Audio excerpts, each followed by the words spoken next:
The pain of our past persists to this day. In Kentucky, like many states throughout the South, lynching was a tool of terror. It was used to kill hopes for freedom. It was used to kill my ancestors. Now, in a historic victory for our Commonwealth, I have become the first Black Kentuckian to receive the Democratic nomination for U.S. Senate. My opponent, the very person who compared expanded health care to slavery. The person who said he would have opposed the Civil Rights Act.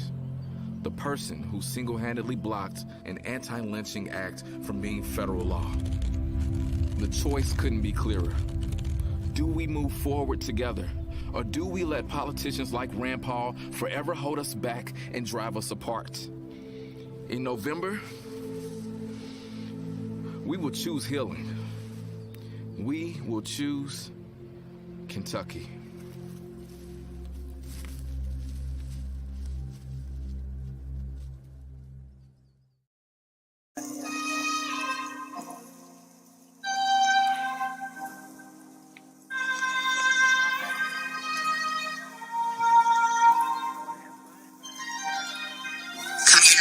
stand up. Sharing, loving, hoping, and working together. Growing, supporting each other through stormy weather.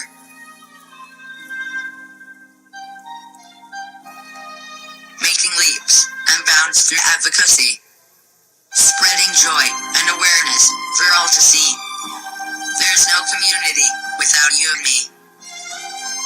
We stand on the shoulders of giants. We build each other up. We expand our networking and resources. We never give up. We stand for what is right. We never go down without a fight. The African proverb says, it takes a village to raise a child. I say, it takes a village to become a community.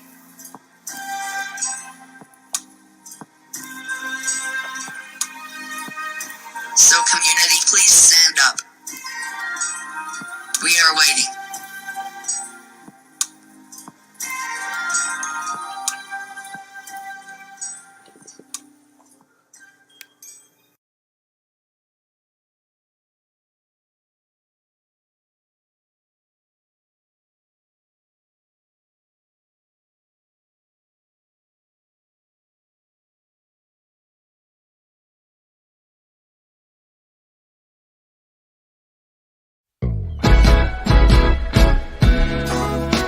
Haven't always had the words to say how much I love you,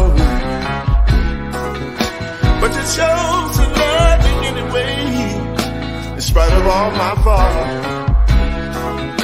There've been times I didn't communicate, my vocabulary not so great, but you gave me your heart anyway, and your spirit loved my soul, and I wrote this song about. Said I wrote this song about. Said I penned this song about. Oh, everything I do. If you can only imagine, baby, baby, sing this song about. And I promise this to be true. Oh yeah, everything I do. This heart belongs. This heart belongs.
Oh yeah.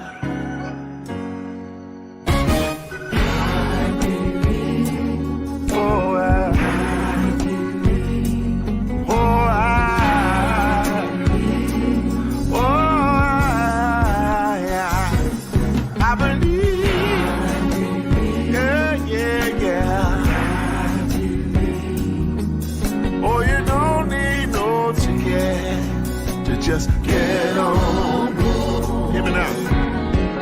People, get ready for the train to come. Picking up passengers from coast to coast. All you need is a little faith. Hear the D's are humming. Don't need no ticket. Just get on board.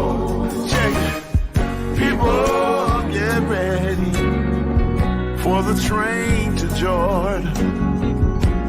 Picking up passengers from coast to coast. Faith is the key. Open the doors and board up. There's among those loved the most. I believe, oh, I believe. I believe,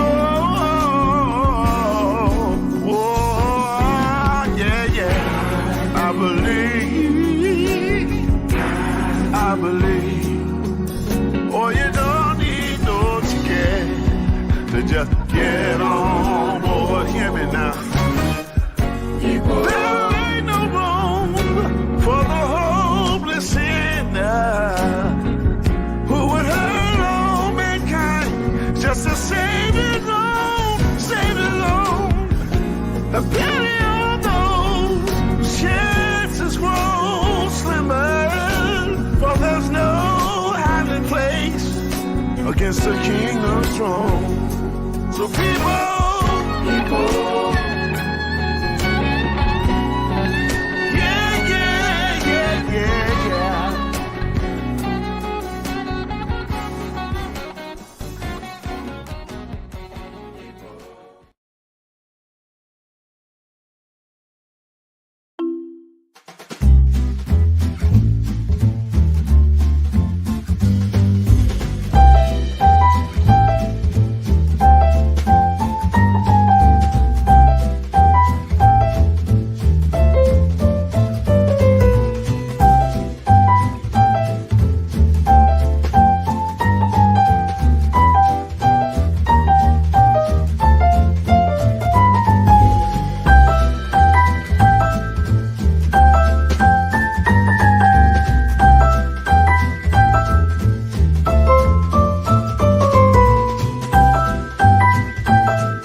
Football is back, and BetOnline remains your number one source for all your football betting needs this season. Hey, what's up? It's your man Lloyd Spence, and I'm so excited because it's been a great football season already. And you'll find the latest odds, matchup info, player news, and game trends at betonline.ag. And as your continued source for all sports wagering info, BetOnline features live betting, free contests, live scores, and giveaways all season long.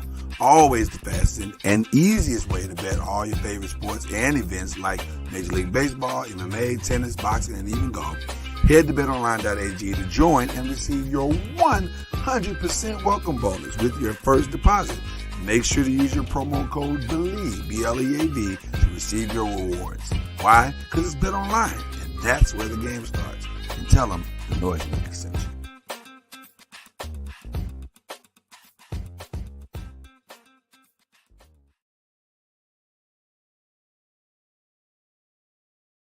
Popcorn World.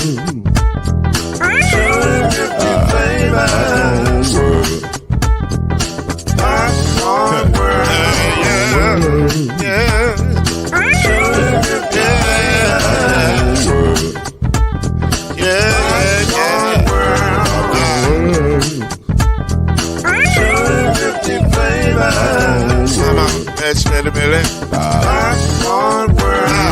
Can I make you move now? Yes, I can. So you can get this groove in the back of a can. Put the big Robin World and the holes in your hand. Popcorn World. 250 flavors gonna make you smile. 250 flavors gonna make you smile. 250 flavors gonna make you smile.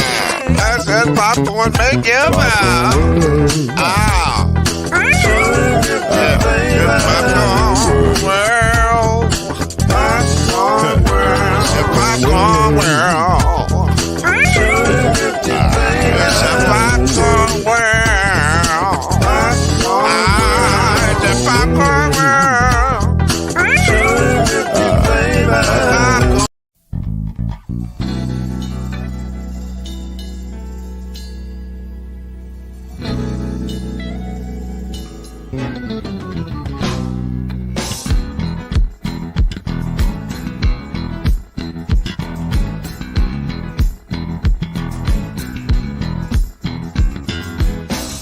What's that saying? Breaking down the rumor and smelling out. Speaking for the people who must go around. Taking truth to power with a whisper and a shout. We're talking noise. Oh yeah, talking noise. Hey yeah, say it again, say we're talking noise. Yeah, talking noise.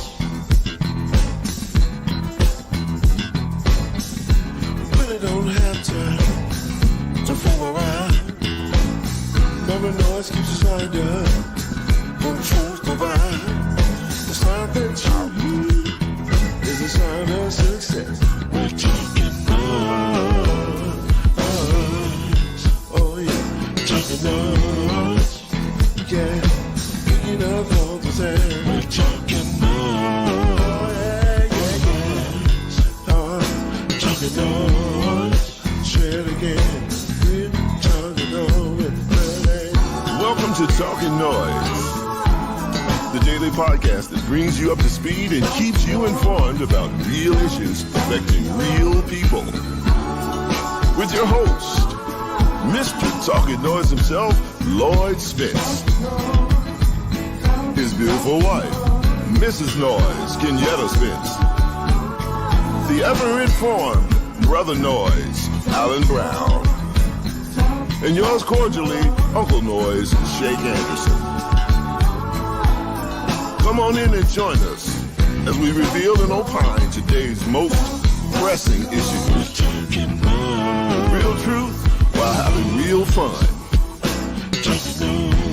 Talkin Noise is in your house right now. So sit back and enjoy Talkin Noise.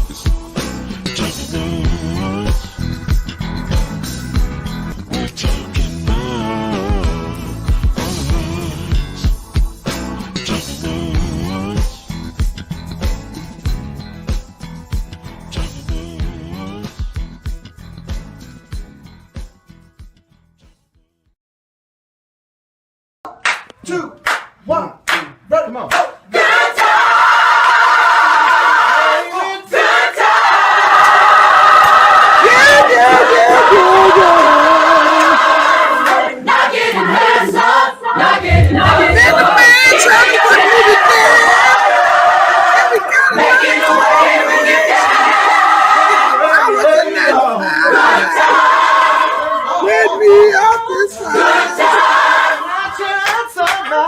Yes,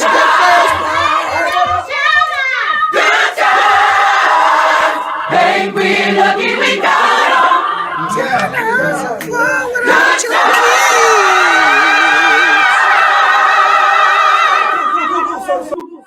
What is going on, good people of Noise Media and beyond?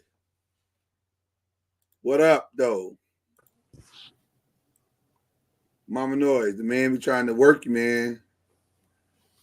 I want to have a meeting with our boss. Got me working day and night. You know what I'm saying? We need to talk to management for real, because today was a long one. Management? I'm just saying, the brother is working us kind of hard. I don't get it. Is it the brothers or is it the man? The man is trying to work us hard, man. Like, we like, dude, can we take a break? I don't think I took a break today. And that's got to be against HR policies. Yeah. I'm just saying. It All is. right. How you feeling, Mama Noise? Are you done? I can't brush my beard. No. Mama Noise, you over there look beautiful. Why can't I look beautiful? Why can't I look sexy? I mean, I know you're sexy. Now that's not even in question. Okay, then hold on. Matter of fact, I'm just trying to figure out. Thank you. We're gonna go all the way with it. Let me go all the way with it. Anyway. Stop going halfway with it and go all the way with Hey, it. noisemakers. There it is. Bam. Oh, sucky. Oh boy. I thought you were saving that for Thursday. I'm gonna do it Thursday too. But I'm just saying I want to do it right now because I'm sexy. Now, how are you feeling? You never told us. I'm well. You're really Kenyatta, but you keep calling yourself well. I just let you do it. Oh, I thought you was gonna say I was fine, but if you just think You I'm are just fine. You are fine, Kenyatta. Hey, boo. no. Albie. Oh, Albie got the new headphones. They knew. Now, Albie, you done been to the barber? No, man. That's just Al looking his crispy Al self. Oh, okay, I thought his fade looked like it was a little tight. No. You look good though. What's up, my peoples? What's going on, man? How you feeling, Albie? I fought the law and the law won. The law won? How did the law win today? Man, between work and this cold, man, I'm beat. You still got the cold? I thought you left that in Texas. I wouldn't want to bring that back. You know, I've been taking shots of Flonase and Zyrtec and thought maybe, the allergies. No, I didn't know the human body could produce so much snot. Yeah. Oh, wow. I blew my times. If I did it once, I did it 150. My nose. If I did it once, I did it 150 times a day. I hate those kind of colds because then you just feel like you just wipe it forever. It's just like, I'm sick of wiping my nose. Let's just cut it off. And then your abdomen and stomach hurt from the coughing and sneezing. Yeah, man. Like I've been doing crunches, and Lord knows I ain't been doing those sit-ups. Well, despite the intensity of your circumstances, Al, you still look good visually on camera. So there you go. Well, So I guess that's something. I guess Noise's words. I'm well. Yeah, she's well. We definitely need to open the service today, and we got a lot to discuss, so we don't want to delay with any of that. White guitars, if you don't mind, sir. Give me some of that mellow Joel Osteen type funk. Oh, okay. I was just gonna say play that funky music, white boy. Well, it ain't gonna be funky. I was, It ain't gonna be funky. It's just gonna be like Joel Osteen, like, you know what I'm saying? There you go. Thank you, white guitar. Oh, that's the wrong hat for this kind of music. Hold on.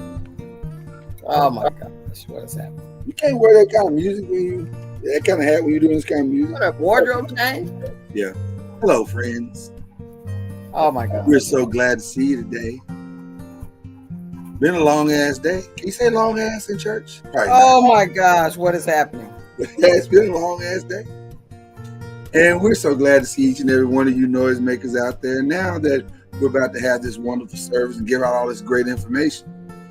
grab your church fans, grab your Bibles, grab your Cash App, and grab your telephones.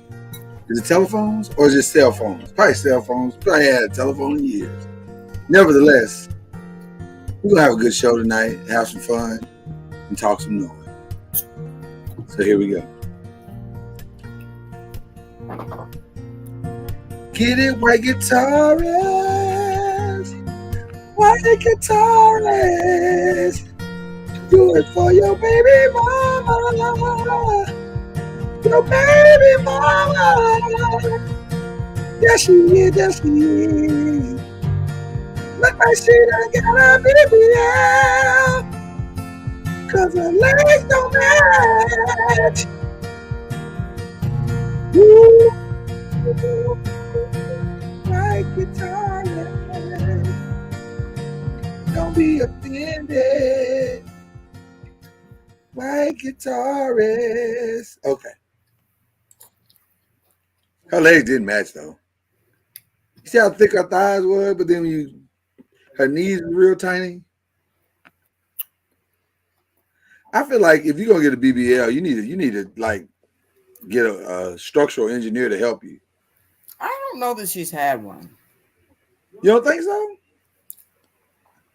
You know, if I misjudge you, white guitarist wife, I apologize. See, you had something. See that there? You had something. A request for research purposes, pictures of her.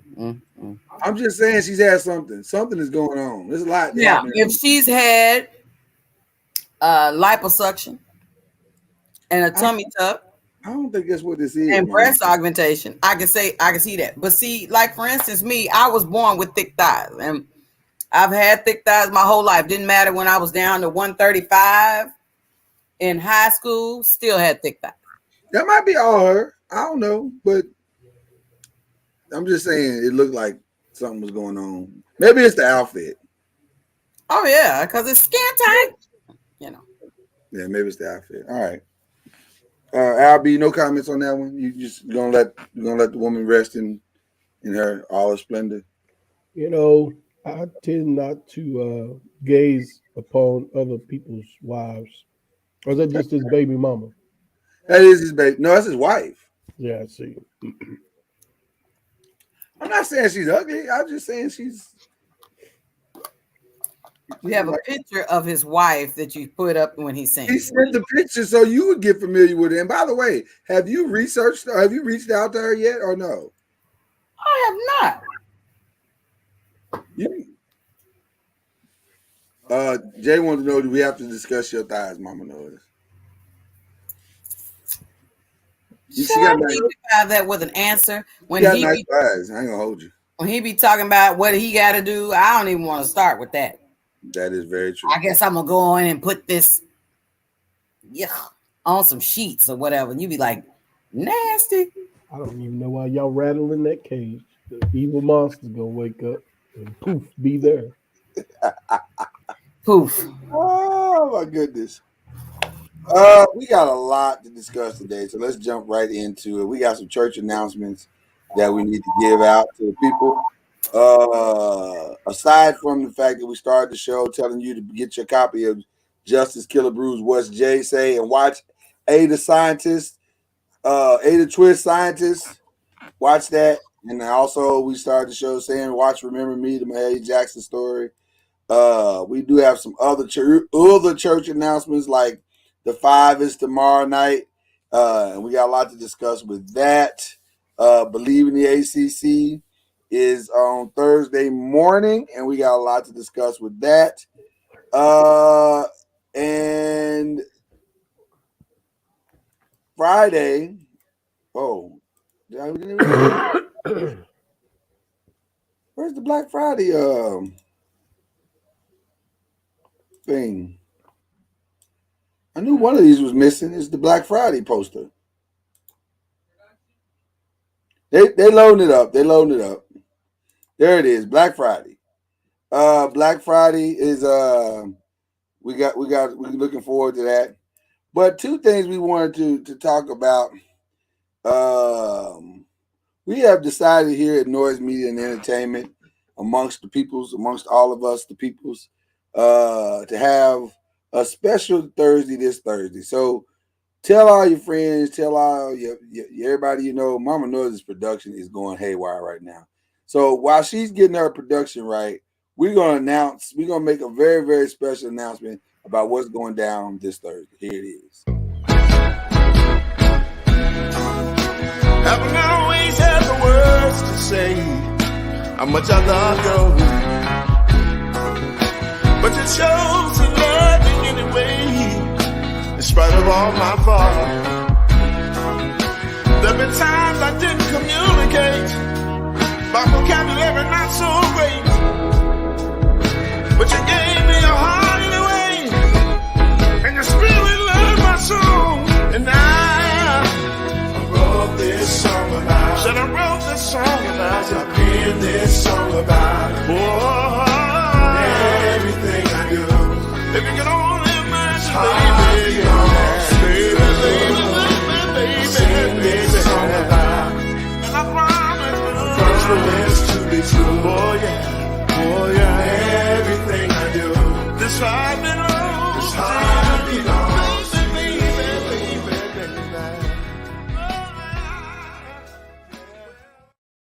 We are very excited about this opportunity. Though, if we're being completely and totally transparent, we are not as excited about the reasons as to why we're doing it. We're excited to be able to celebrate somebody like Unc Noiz, aka Mr. Shake Anderson, and give him his flowers, whether he is here or not on the show, because I'm not sure, we haven't completely confirmed his attendance, but we are doing this for a very specific reason, and that reason is, and I want to break this to the noisemakers today.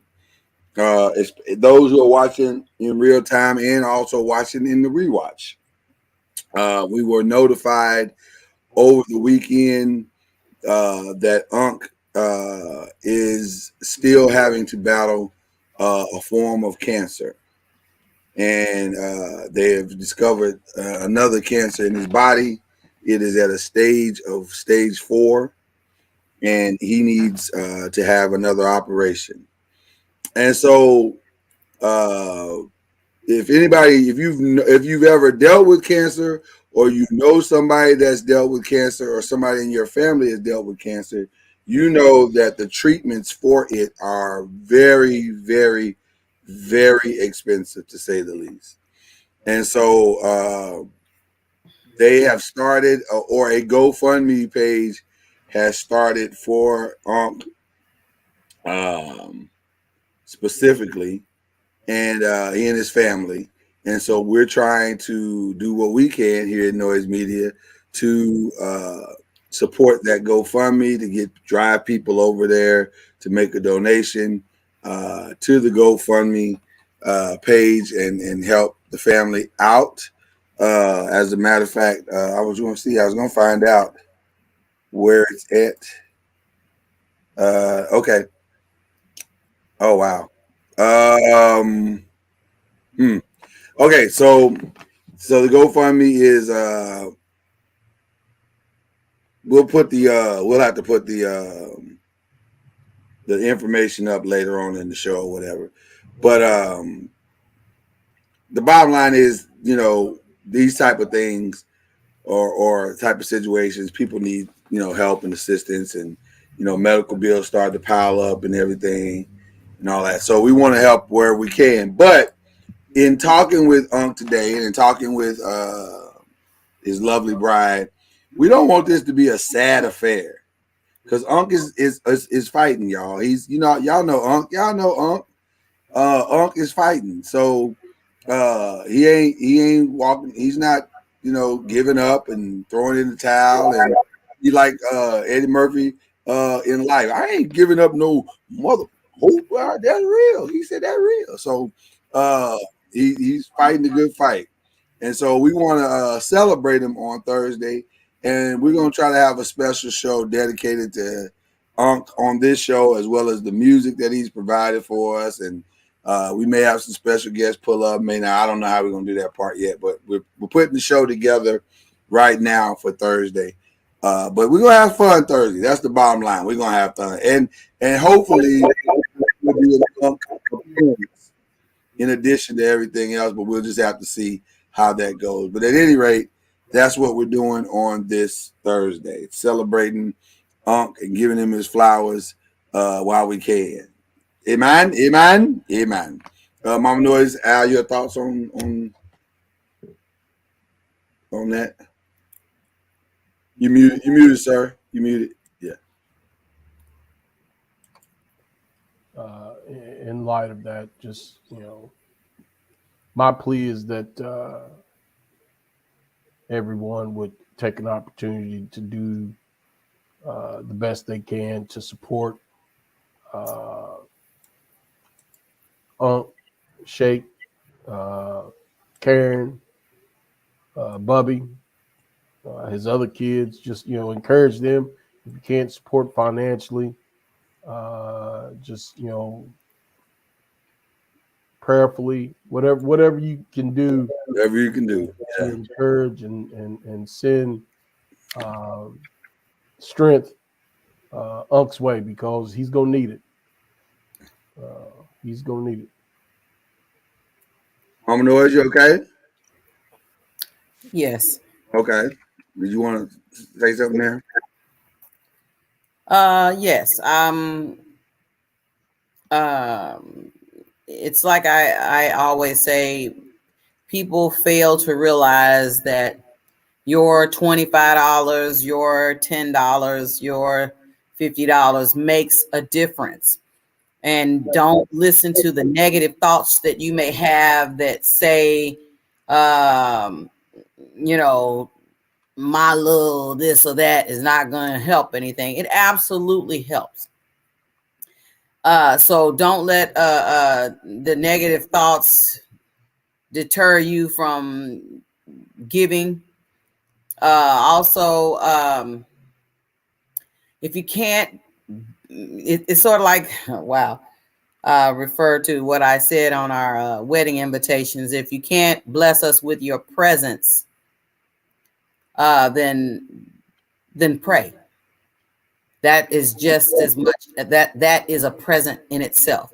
So praying for Unc's healing, praying that we thank God that his last surgery was, after 30 days, he was already, the recovery, the rehabilitation was coming along well enough for him to be able to play the piano, getting back in his musical element. And we are tremendously grateful to God for that. So then we believe that God is the healer here at Noise Media, that God is Unc's healer, and that he will take care of Unc and Karen and Bubby and the daughters. So just simply pray and give, and that's all we ask. Yep. Amen and amen. Amen. So that's what we wanted to share with that church announcement. That was one of the church announcements we wanted to share. But again, we're trying to have fun on Thursday, so come with that spirit of mind. Come with the thought process that we're gonna have a good time in the name of fun. We're not just gonna be in here, trying to be sad and all that stuff. We're gonna have a good time. And then the last announcement that we have is man, we're gonna have fun on Saturday night. Let me just tell you, these last two Saturday nights, I have thoroughly enjoyed myself. The step show was absolutely amazing. We had a ball doing it. It was well received on the Noisemaker page, and people enjoyed it. And then we had a ball on the last week with the Uncorked Wine Awards. So we said, why not keep the fun going, and let's have some fun this weekend, and involve the noisemakers, actively involve the noisemakers. So this week we're doing the Kahoot sip. You guys get to be a part of it. We will explain all of it when you show up, but you literally will get to play live with us. You're going to have a ball. I cannot wait. So there you go. And we'll play the promotion for that at the end of the show. So there you go. I know this is you know what, Jay, you don't have to do that. That was unnecessary. You try to say your phone ringing in the back is a fax machine, Mama Noise. You gonna let me get away with that? You know, I've been contemplating that is it possible that just when I unplug the phone line to this phone, will it affect the whole house? I don't know. Let's see. I don't think it will. I think it only affects this room. So I could get away with it, honestly. Well, let's see. Try it. You never know. You ain't got to tell me twice. Yeah, you got. Let's just see what happens. At any rate, as Mama Noise attempts to reclaim her life, Al, everything else is going good. Sir, yes, sir. It's been a rough one for some of us today, brother. I ain't gonna lie to you. And I ain't talking about me, and I ain't talking about Mama Noise. I'm talking about the shocking news that broke during the course of this day.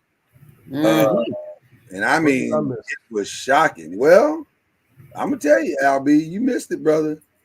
One of America's favorite couples has called it quits. And I gotta tell you, I was not. I literally let out a. Okay. I literally let out a visible and tangible no. But here it is, ladies and gentlemen. It is official. They have filed for divorce. Tia and Corey Hardrick is their last name, but they have filed for divorce. I was surprised. I was kind of surprised. Not that I've been hearing that they were having problems or anything like that, but you know how you look at a couple and you go, I wonder if everything is the way it appears to be. Not that you're trying to shade or anything like that, but you just wonder. And I hate that because I really like both of them as a couple and individually. I think they're a wonderful, wonderful couple. Wait a minute, hold on, before we get to that, what is this? Sliding Baptist Church will donate 4 strippers and 6 lap dances to anyone who pledges $500. Look at Slide In making their contribution. Thank you, Slide In. Oh my gosh, come on. Thank you, Jay. Thank you, Ron. Appreciate y'all, man. Unbelievable. Although 4 strippers seems like a lot. I mean, I don't know. That feels like you're undervaluing it. Who is it? Oh, it's Tia, the twin. Tia Mowry. The sister. Yeah, and from the game. She was the one in the game. I think she was the one in the game. Yeah, well. I can't never tell them apart. I think Tia was the one in the game. But I hate that they divorced him, man. That's tough. They were married 14 years. That's a lot in Hollywood. That's a lot, man. That's a lot. So I hate that they are calling it quits, but they are calling it quits. And they are not the only ones that are calling it quits. According to reports coming out today, the Bradys have both gotten lawyers. It is they are headed towards an end. Although I gotta be honest, I don't understand their divorce at all.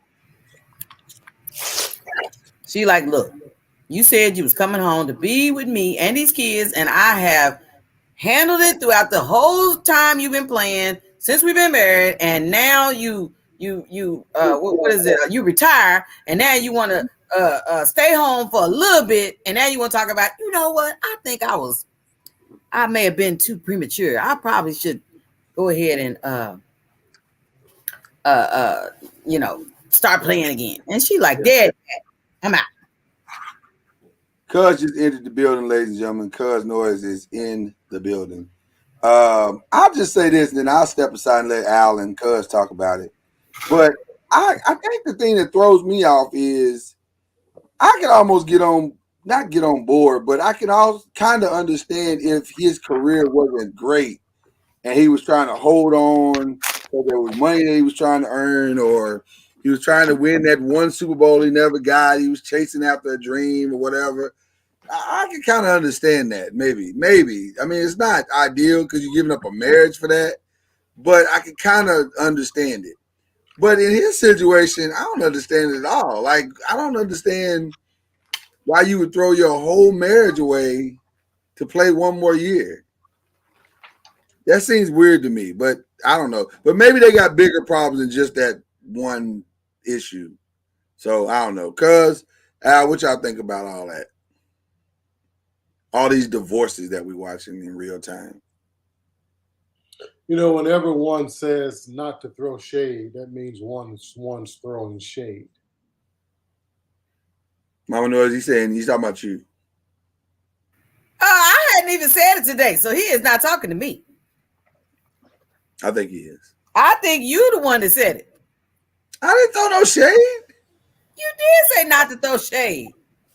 I'm not shading. I'm just making an observation. I don't And understand. that's what he's saying. He's saying if you got to say not to throw shade first, that means you throwing shade. I'm not throwing shade.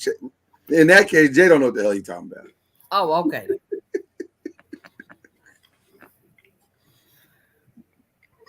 Literally. No jokes, Albie. So you don't have to hold your head down. Mama knows you ain't got to sit back in your chair. I literally mourn whenever black love comes to an end like that. Yeah, I don't like it either. Unless it's like Will Smith or something. It's not a good thing.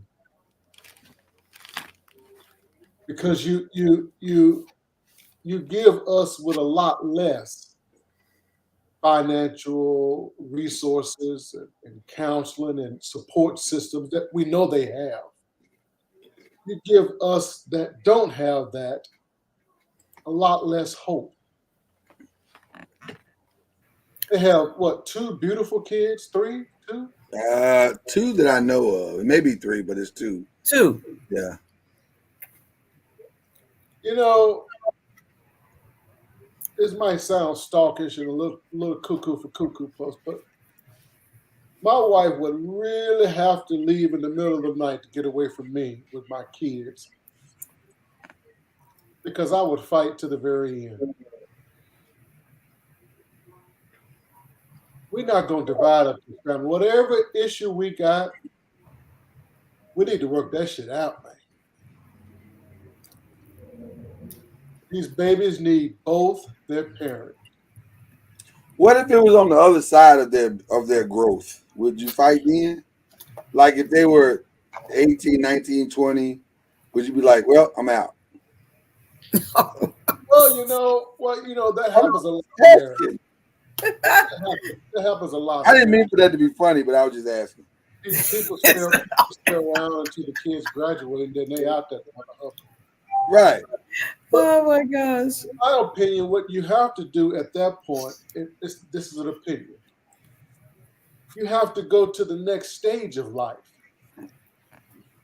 Because your life for the past 18 years has been about getting those kids from point A to point B. Right. So now that they're out the door, you have to be very intentional about making the next 18 years all about you guys. So you got to do something different. You got to get to re-know each other all over, relearn each other all over again. Mm-hmm. And be very intentional about it. I just think divorce is sad. It happens. I know it happens. It has to happen in some cases. I get it. Damn, if 2 beautiful people like that with a beautiful family with all that money, I'm not saying they're super rich. Does it have to happen? You said it has to happen. Does it have to happen? Well, sometimes it does. If a hoe out there spread her legs daily, wow, that is what I ain't gonna do what I ain't gonna do is allow that type of activities in my home. I wouldn't allow it. I mean, it's just me. I mean, there's certain circumstances where you have no other option. Abuse is one of them. We all know that one. Right. Just sad to me, man. Yeah, it's not the best. I like I said, I was very shocked to even hear it.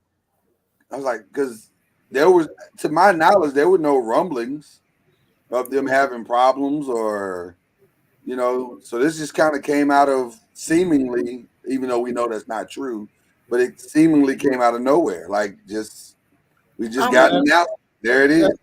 that red bone couldn't get rid of me no matter how hard she tried. Wow. Okay. I saw her email. I mean, her. I think it's Instagram post or Twitter page. She's been online a lot lately. Well, they were saying that her messages were kind of cryptic, like. But one thing that stood out was that she said, "I'd rather try to figure out how to move on than to live in illusion," she said. Well, that's usually a bad sign. My question is, what do we as people?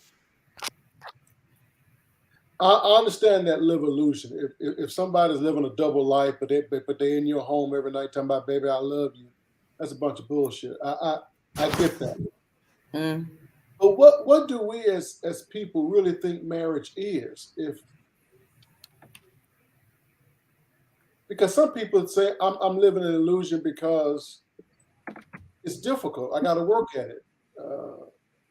Yeah, some days there are more bad days than good days, but still we got to work at it. Well, you do. I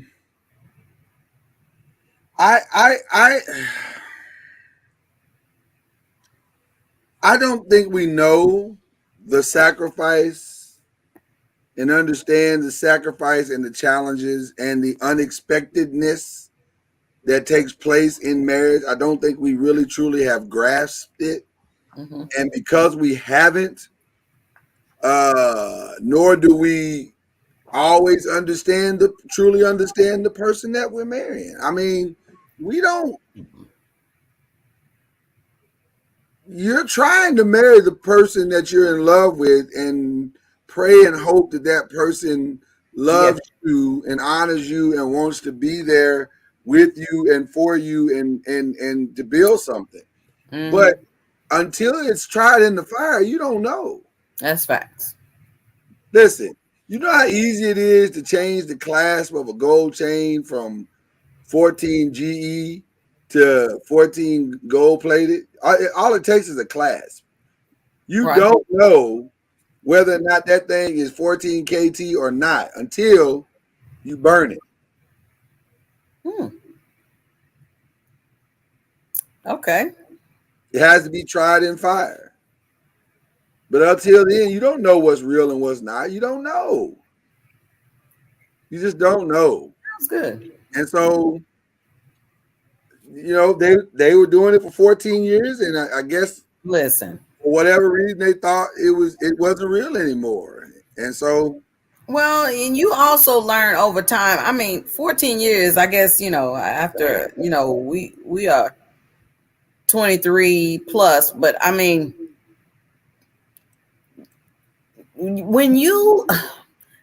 that's why we said if we ever marry, not marry, but if we ever officiate another wedding ceremony, I think we should take a strong pause in between the vows, because it's so easy and it sounds so, woo woo woo. It sounds so warm and fuzzy to say for better and for worse and for richer and for poor and for, and you're going through the vows and it's like, woo, until you get in one of those. And then you find out if, this person who stood there and said they'll be with you through all of this, are they gonna stay in the fight and hold your hand and say we got this? Are they gonna be like, now I didn't know it was gonna be all this? I used to agree with, and I think I still do to some degree agree with what you're saying, Mama Noise. But I guess it goes back to something what Jay just said. That's what you think you're getting.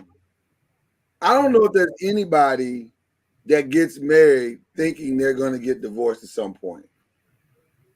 No, I agree with that.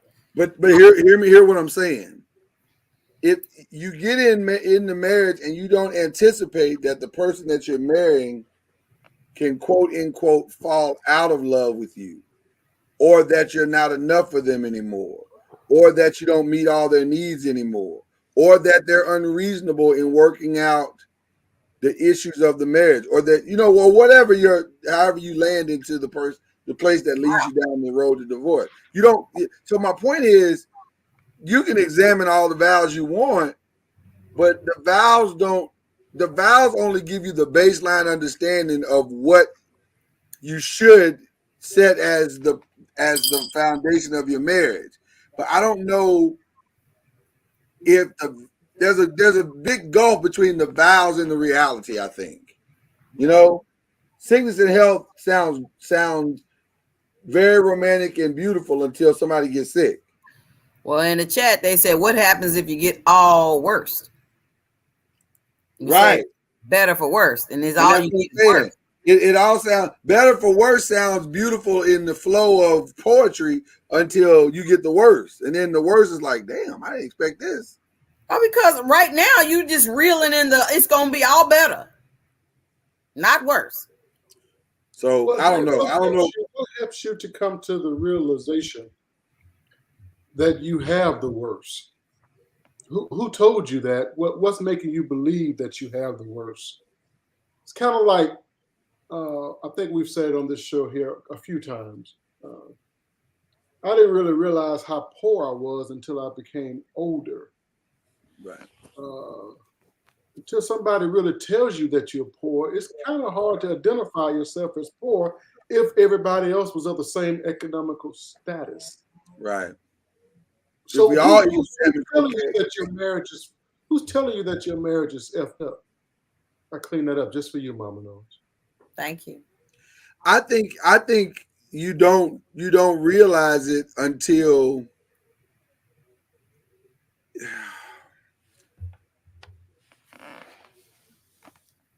I don't know. That's a really tough question because first of all, we don't really know what happened in their marriage. Like you said, there's a lot of, you go through her timeline on Instagram, there's a lot of cryptic messages about I'm enough and this, that, and the other and all that stuff. Okay. I don't know what that means. I don't know what you mean when you say I'm enough. So I don't know. But I don't know if people understand that things in the marriage are going to change, that the way you look when you start the marriage may not be the way you look as the marriage continues to evolve, that in fact it is a certainty that you won't look the same unless you even if you pay for it, you still won't look the same. The status financially that you may start the marriage in may not be the status financially that the marriage will be as it continues to evolve. Chad saying what a lot of people are saying is that when they first got the marriage, she was the breadwinner, and now she's the stay-at-home mom, and he seems to be the breadwinner because he's on a hit show. And so who knows what that could be? Could there be ego creeping in now that he's starting to kind of pop a little bit more in Hollywood because they're both working actors. So I don't know. Who knows? But if you don't expect change, but to me, that's the part that I'm struggling with all of this, because change is inevitable in all of our lives. So why are we struggling to make it through change? Like, I get infidelity. I get distrust. I definitely get abuse. I don't get change. Like leaving because someone changed. Well, if you're growing as individuals, aren't you going to change? Like the way I was 20 years ago shouldn't be the way I am now, should I?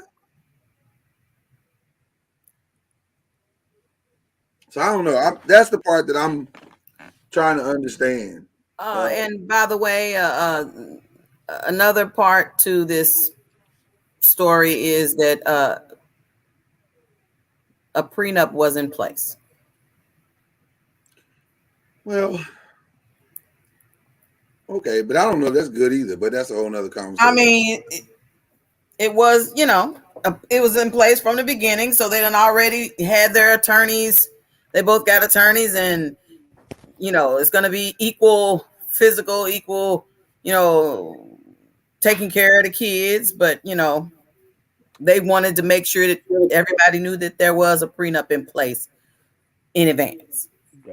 Well, I don't know why I needed to know that, but whatever. Yeah, I think they've both been actively employed over the course of the last 14 years. They have. And I would not be surprised that their net worths aren't very similar because he's done quite a few movies, some B movies, C movies, whatever. But as Jay stated in his opening soliloquy, it is a sad indictment when a beautiful young family is now torn apart. So, like often we are sitting outside trying to speculate what may have taken place. I don't think it's really important. Again, it's just sad that it didn't last.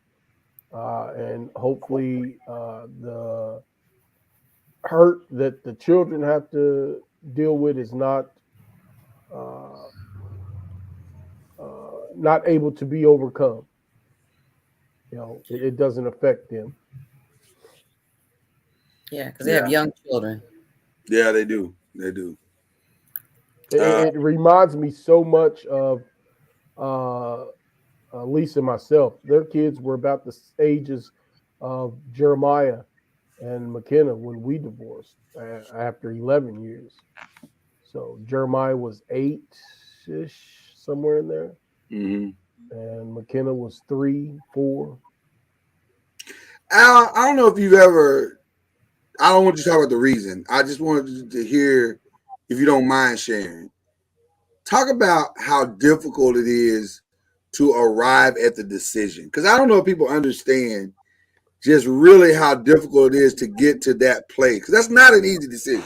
I can't speak for everybody because for some people it probably is an easy decision. I want something better. But for me, it was very difficult because I felt like I failed. That I did not or could not do enough, forgive enough, whatever the case may be, for that marriage to survive. So I felt like a failure. Wow. But that's me.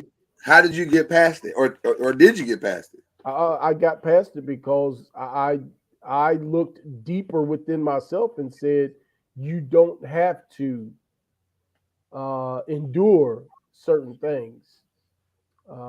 You will eventually get past it, get over it, and I did, and I am. Right. So. Wow. And again, it's hard. I mean, listen, the one thing that maybe we're doing a disservice to Cuz and Mama Noise and Al is maybe we're selling societally. It's ironic that we're having this conversation because we're about to have another conversation here in just a second about the disservice we're doing in sharing the history of our journey of race in this country. And I feel like the similarity of the two things are very true. We do a strong job in this country of selling dreams. the dream of something, the fantasy of something. And we make marriage look like, oh, it's just this and it's butterflies and roses and trips out of town and blah, blah, blah, blah, blah. We don't share the hard work that it takes to stay married. We don't talk about that. We don't promote that publicly enough. And so because we don't promote it and because we don't talk about it, I think people get into these circumstances. And I think the similarity is that because we're not talking about the difficulty of the history of the thing, people disrespect the history and now, or they ignore it altogether. And now there's this other thing that emerges coming out of it that creates an even greater problem.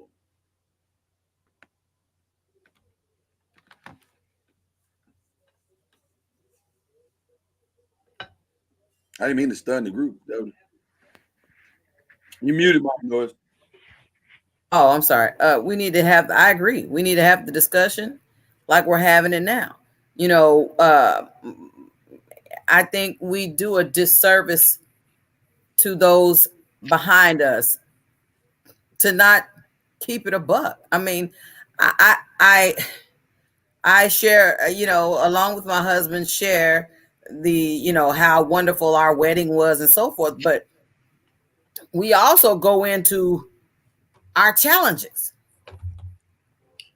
I don't sit there and say every day I'm walking around floating on a cloud and you know, every time I see my husband, all I see is rainbows and chocolate cherries and unicorns. I say sometimes he gets on my nerve. And I tell the kids too. I said, you know what? I get on his nerve too. That is very true, Mama. And I mean, you don't have to co-sign that. I know what I was just agreeing with you. I mean, and so I keep it, and then we live our lives, whether we want to or not, out loud in front of our kids. You know, I've always heard, you know, old folks every time, well, we've never done this in front of our kids. We never did that in front of our kids. I'm like, okay, some of that I understand, but the rest of it is, are you painting a false impression, a false picture to these kids? You know, they need to be able to see, how does daddy handle anger? How does mommy handle anger? Do they talk about, you know, now they don't have to sit there and put, yeah, as we say, grown folks' business in front of, you know, the kids per se, but at the same time, they do need to hear us working it out. And if they get worried about what they overheard, because they all hustle, they all what we call ear hustle, they all ear hustle conversations, trying to overhear what's being said one way or another, then we need to also be able to sit them down, talk about whatever it is, and give them peace of mind, letting them know mommy and daddy are not always going to agree, but trust, we ain't tripping to the point where we ready to go down to the courthouse. You know, all of us growing up have heard it said that, oh, the grass ain't always greener on the other side. You know, we've heard that. Right. But one of the most important lessons I learned is grass may be greener on the other side. But you also have to understand the maintenance is different. The water bill is different. Mm-hmm. You know, how that lawn is getting cared for is different.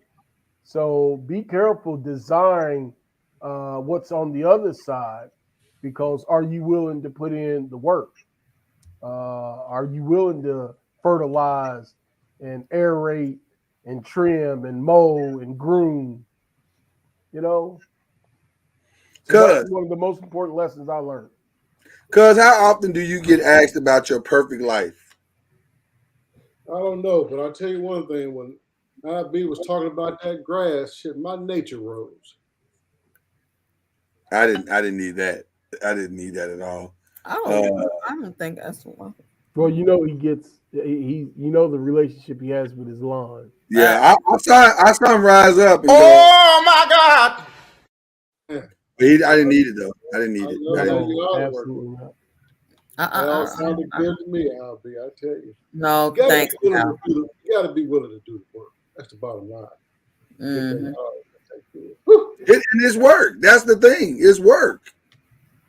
Now you asked me a dumb question. I think I think I want to hear that question again. It What was wasn't it? a dumb question because in some people's perception, you have a perfect life.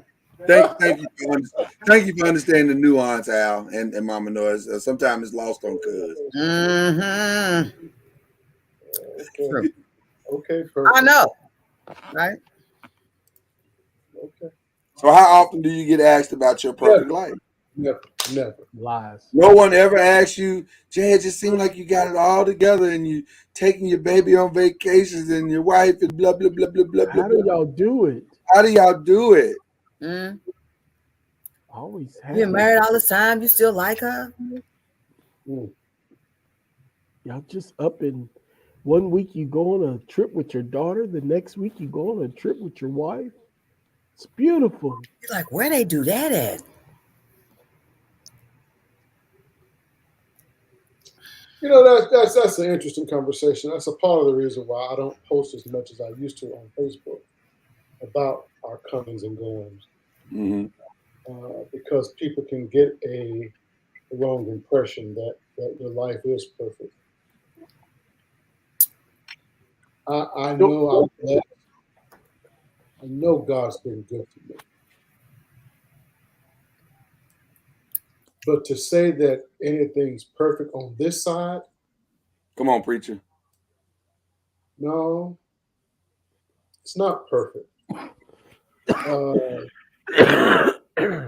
There are things yet today that I put up in my marriage that other folks wouldn't put up with, and vice versa. I can't wait for that 18-year-old girl to get the hell out of my house. I'm so sick of her ass. I don't know what to do. That ain't true. You love her. You love her. No, I never said I didn't love her. I need for her to grow outside of dad's house now. See, my whole point of parenting was never to get my daughter to stay home. It was to make sure she's prepared to leave. That's my whole point of parenting. Everything I've done was with that in mind. And now it's time for her to get ready to go. And she ready too. She's sick of my shit too. It's time for her to get ready to go in order to learn now and to understand all of the teachings, all of the lessons, all of the preaching, all of the cussing, all of the fussing, what it was all about. So it's And the you balance really between can't benevolence and annoyance. you really can't get it in my house. You got to get out there and start paying some bills and living your own life. And then that clock will say ding, and you realize, okay, that's what he was talking about. Okay. So perfect, no. Deliberate, oh yeah, very deliberate. But it's not deliberate to show others. It's deliberate to be a blessing to those that I'm in charge of, if you will. I don't know if that word "in charge" is the right word, but We those that understand. huh? We understood what you meant by in charge. Right. In charge in the sense of responsible. You know, one of the things that I don't understand about men, I know y'all think I give guys a hard time, but I don't mean to. Maybe I do. Shit, hell, I don't know. Excuse me. Uh, Shit hell, say it anyway. when you have the heart of a woman in your hands, treat it with care. There is nothing more precious in this world to me than the heart of a female. Even if her heart has been broken, it's still precious because that's what they're all about. They're all about their love, feeling security, feeling wanted, desired. We don't have all those needs as men. We just want to be respected and give us ass once or twice a week and we good. Mama knows we are very simple creatures. But a woman is much more complex. And when a woman gives her heart to you and shares an environment with you, her home, you all's home, and you all build together, how do you walk away from it? Short of, certain things. Now, I've said that over and over again. But how do you willy-nilly just walk away from it because now I make more money than you, I don't need you no more, or now you're no longer the breadwinner, so you feel in some kind of way? We're going to have to work through that shit. I want to say, I think what Al said is and really answers the question you just answered. And I think what we have in our society, and it's partly due to social media, partly due to our own issues personally and insecurities and insufficiencies. But we have what I like to call a neighborhood drive-by problem. And here's what I mean. You live in one neighborhood and you don't necessarily like your neighborhood for whatever reason. You drive through another neighborhood and you say, man, now that's the house I want. And that's the grass I want. And that's the place, that's the life that I want to live. But all you're really doing is driving through there. You don't know what it took to buy that house. You don't know what it took to get that grass. You don't even know what it takes to live in that neighborhood. You don't know what you're talking about. And here's the other reality. You don't know that if you just go ahead and put in the same work in your own neighborhood, you probably can have the same results. And therein lies the problem. If I'm always driving by other people's social media pages or other people's life at church or listening to eavesdropping somebody's work situation, their home life at work or whatever, and I'm only taking snapshots of what I'm seeing, I'm not really getting a full picture. I'm just peeking in a little bit just to see. And that's why I phrased it the way I said about your perfect life, because people will say, oh, Jay never had no problems. He in his life is right. They have no idea what it's taken for you to get your life to the place that it is. They have no idea the sacrifices that have been made and the hours spent in agony and frustration and on your knees praying to God, asking for strength, and they don't have any idea.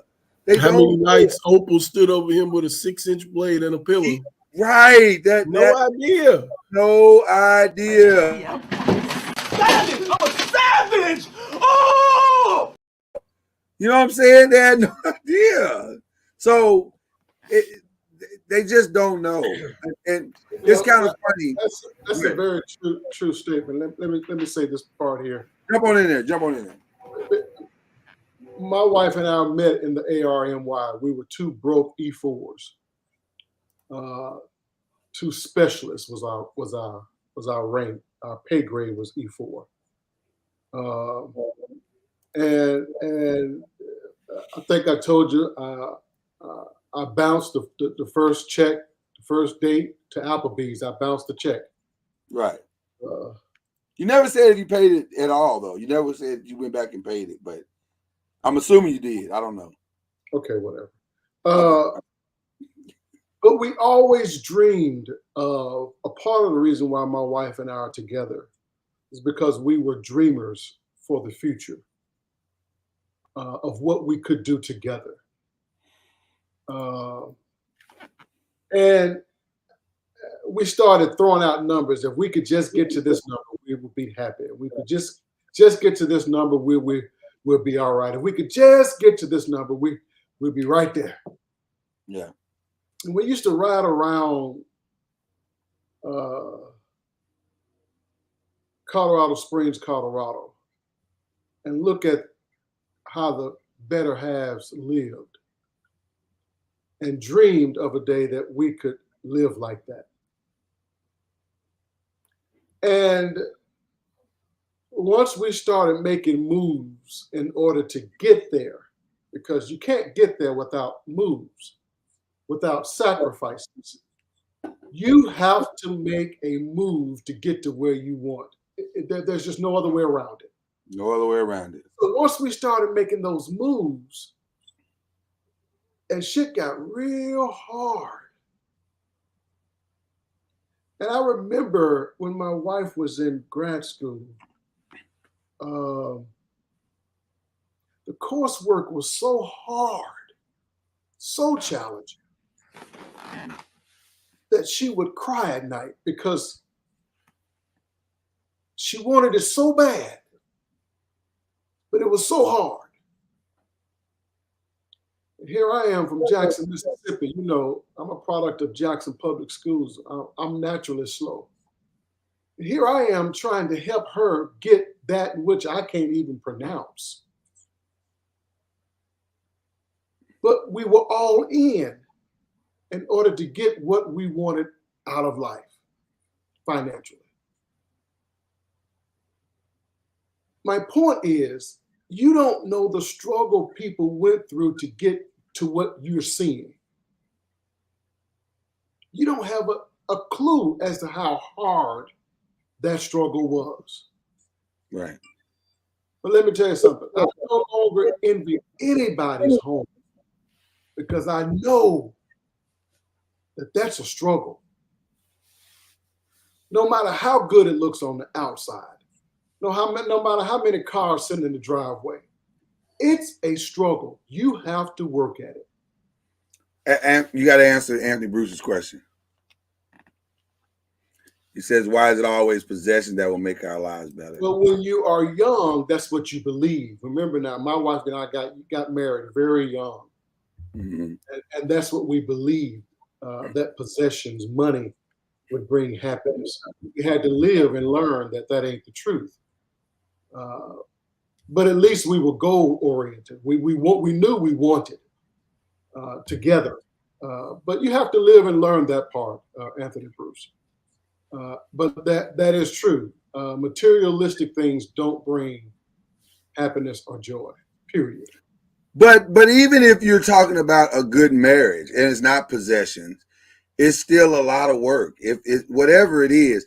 But you know, I heard Jerry Seinfeld say this. He was talking about it in the reference of a great comedian or a legendary comedian. But it applies to, I think, every part of our lives as it relates to success, whatever you define success is. The principle of this doesn't change. And he said he saw a comedian one time that was so good in his eyes, that was so brilliant.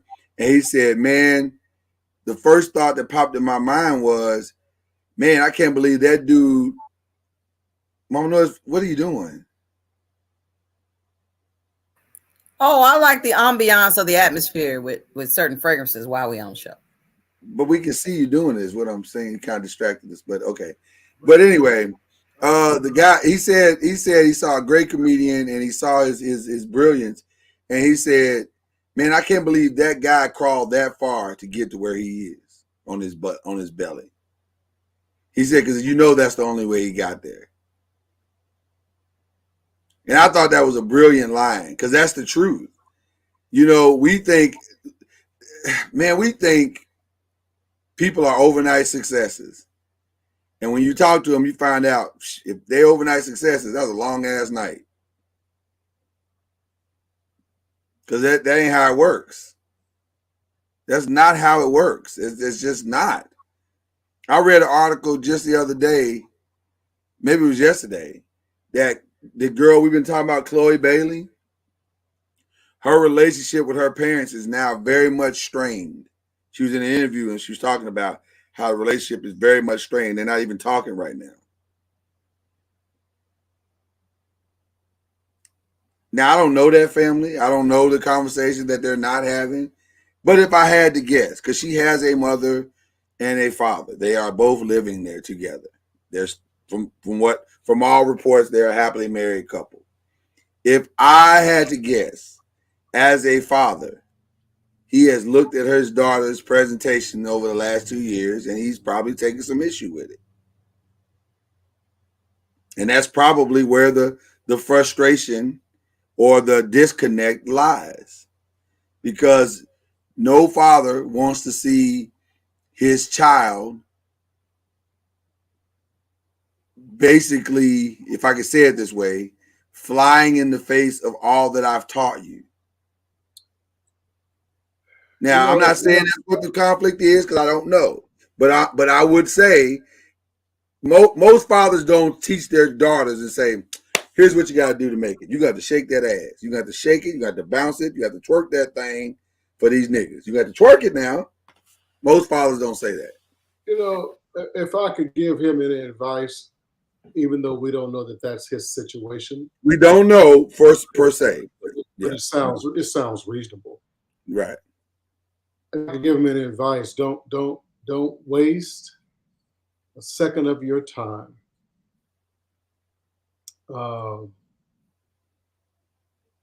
not talking, resenting your daughter and her choices. Right. You simply love her right where she is. Because those are her choices. And you have to be able to teach her through her flawed behavior, because she knows the behavior is flawed. She ain't stupid. You have to teach her through her flawed behavior. She's still good enough for you to love. Yeah. Unmute Mama Noise so we can hear you. Is there anything that would, sometimes we say that wonderful, beautiful statement, but then there's one thing Hey, Tara. that would make you stop talking to your own child? Nah. I can't imagine honestly what that would be, other than maybe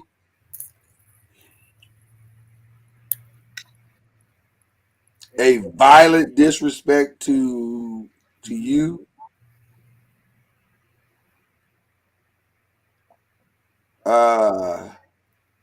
And when I say violent, I mean something really egregious. But you know that's broken behavior. You got to figure out why is she acting out like that? What happened? Right, and that's why I said it would have to be something extreme like that. And then at that point, I would even have to take my own ownership of the part that I played in it. And sometimes parents that have both families that have both parents at home, they tend to believe, this is back to that stupid ass question you asked me about being perfect. They tend to believe that their situation is perfect, so therefore they raise perfect kids. Perfect kids, right.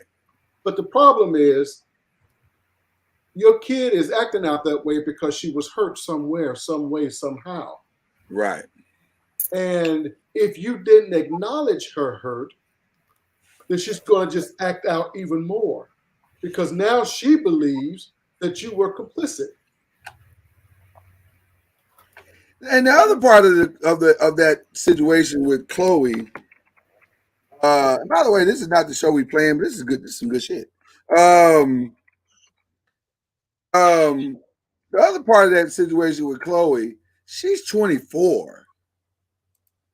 Well, hell, my 24-year-old self, I ain't make some good decisions at 24 or leading up to 24. I made done some really stupid things. So should I be held? Should I be ostracized from my family or not speaking to my parents for my 24-year-old decisions or 23-year-old decisions or 22-year-old decisions? And as a parent, shouldn't I know that those decisions are probably not going to be the best because I'm in process? I just think that for me, at my, would you say she's 24? She's 24. Disrespect of parents wasn't even an option. I mean, I didn't say she disrespected them. I'm not saying she did. I'm just saying that would never. I mean, that wouldn't even be in the equation for me. But I mean, I'm trying to, in my imagination, trying to figure out what could I possibly do where my parents would say, "Well, I don't want to talk to Kenya." Yeah, I don't know. Is it her not wanting to talk to them, or is it them not wanting to talk to her? It's probably a little bit of both. Oh, okay. Hold on. Y'all talk amongst yourselves. I might be able to find a specific quote. I mean, what I need you to do is show me her picture again, because I don't remember what she looks like. You do. Okay. I Oh, will. sure. You know what? Ooh, I promise you, Dave. I promise you, I don't. I promise. Mm-hmm. Talk about so No many. more noise. I believe that. I believe he don't know what you look like. I don't. I don't remember. We talk about so many different young ladies and folks on this show. Ain't that many different ones Which named one? Haley? Mama Noise, I'm gonna tell you like I tell my wife. If I'm gonna open my mouth and tell you how I feel about something, that's how Mm-hmm. I don't remember what she looks like. Now, once you show me a picture, I say, But see, "Oh, yeah." what if I just told you some of the things? Would you remember? Okay, then just tell me. Then let me see. Is that the one that's the Little Mermaid? Oh shit, you No. don't even know.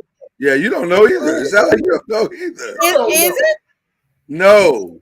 It's the sister. Did see No. my This phone one with the now. booty so big, Lord have mercy. That's what I thought. That's the booty so big chick. You know what? Who? Booty so big. That's That's her what song. she said. That's the song. That's the hook from the You know I song. don't know. You know I don't know that song. You know what? I don't know the song. The Ron in the chat. She built like an hourglass. Is she? Is it Hourglass? I ain't seen Yeah, Hourglass for so long. His booty so big. No, the song is the big name of the song is Lord have mercy. I know that song. But she says in the hook that her booty so big make you say, Lord have mercy. Booty so big saying, Lord have mercy. Oh, booty's big as a loaf of bread. I don't understand what the problem is. Well, that's her booty, Mama Noise. She trying to tell you that she got a nice booty. Does she have a sister? She does. That's the one that's the mermaid. Oh, now I got it. Yeah. Okay. And that probably doesn't help. Because we were talking more about the sister because she has a big role coming up, right? Yeah, and that probably doesn't help. That probably, to be honest with you, that probably is not helping her situation, because now you got the parents that can't help themselves, and they got to compare now. Why don't you act like more like your sister? Oh yeah. Your sister ain't doing this. Your sister's doing this. Mm-hmm. Mm-hmm. So I don't know. It's a tough situation. I hope it's not as bad as it appears to be, but there's an article in the Atlanta Black Star talking about this, and because she's also talks about her struggles with Being anxiety. oh. With what? Mama Noise? Oh, I thought she was gonna say bulimic or bulimia or something. I don't know about no bulimia. You adding something else to the narrative. I was talking about you talking about her. Then I stand corrected. Yeah. And now she's close to her godmother or whatever.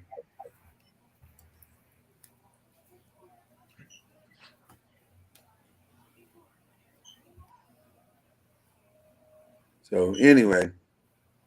Did you find your quote?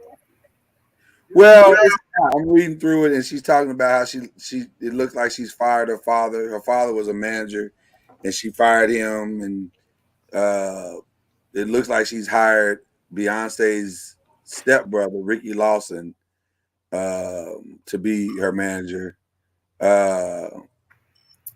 She's just going through what young girls go through. She's trying to find. Is this the sister that's dating the rapper? Well, I think they both dating rappers, so I don't know.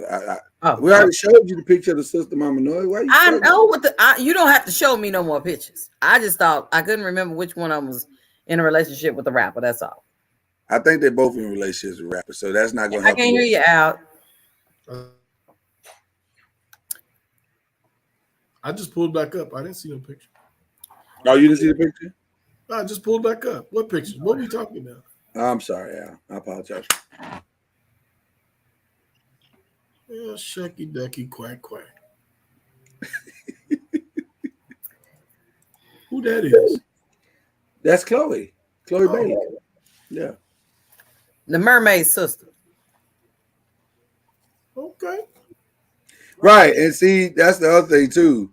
Tara, you know, she considers Beyonce her mentor, and she's basically doing. If you watch her trajectory, she's basically doing all the things that Beyonce has done. We're not listening to you, Ron. Talk about show the other one. Show the other photograph. Boy, oof. She's basically doing the exact same things that Beyonce has done. Everything Beyonce's done, she's doing. Mm-hmm. So,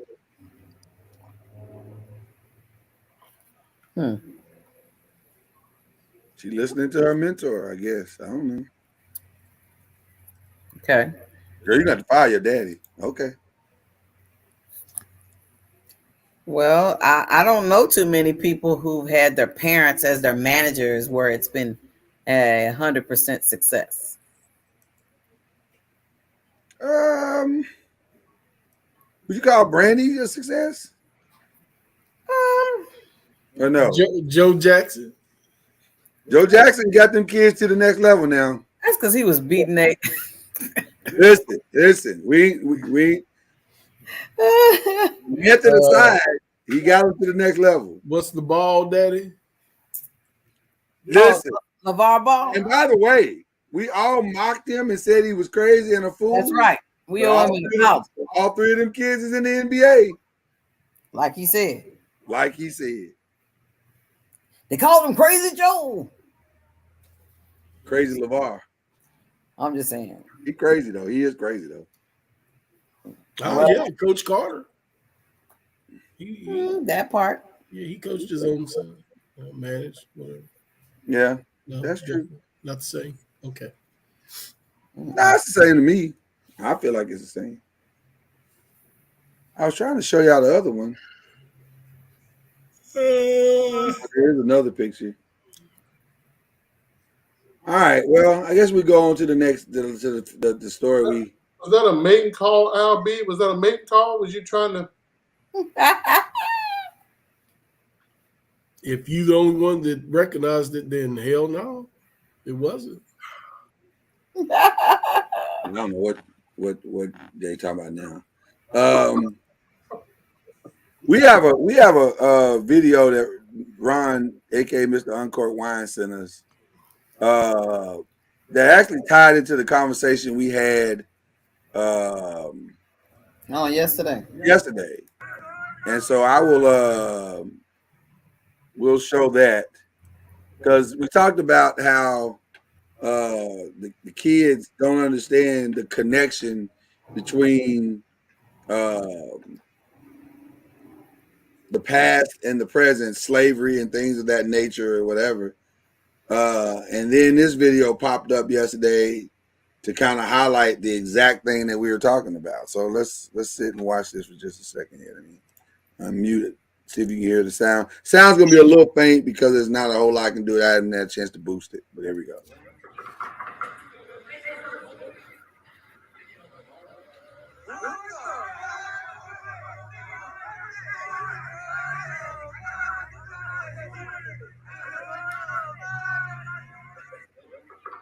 So what we're looking at is the football team.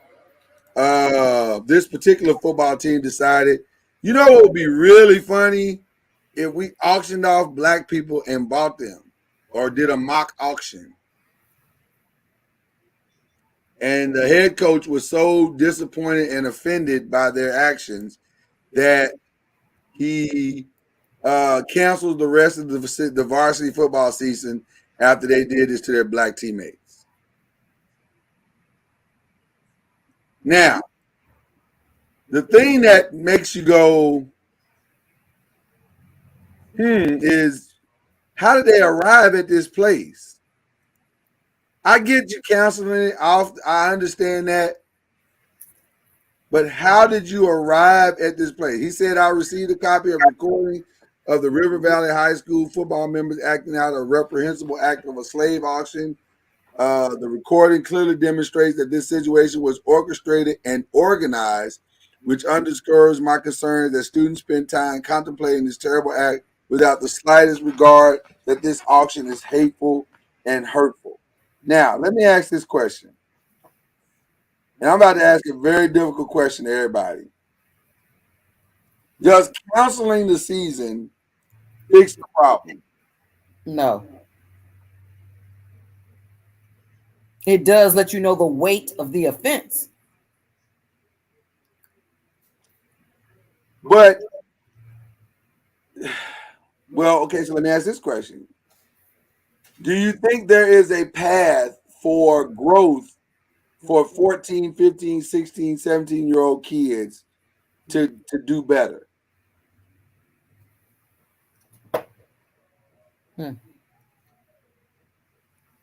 I believe there is a path. I believe canceling the season does not fix the problem, but what it does do, it allows ample enough time to address those issues. Now we don't have to worry about practice Monday, Tuesday, Wednesday, walkthrough on Thursday, game day on Friday. We have ample enough time to address and work on these issues. So no, it won't fix the problem, but it allows the time and the space for the issue to be addressed. I would like to see. I don't mind the counseling. I agree with you. I don't mind the counseling of the season, but I'd like to see a replacement activity. I don't want to just cancel it just so they're home on Friday nights or going to another game, or they're not. It's not a corrective situation. So to me, the counseling would be, because this to me is an expellable offense. So they could be expelled for this, kicked out of school altogether. So to me, what would have been nice would have been, number one, we're going to cancel the season. Number two, in order for you to even come back to the school and, dare I say, play next year, we clearly have to re-educate you. So what we're going to do is spend the next X amount of weeks that you're not going to be playing football, re-educating you to how bad this is. And that's when I would take the time to try to bring in speakers, bring in,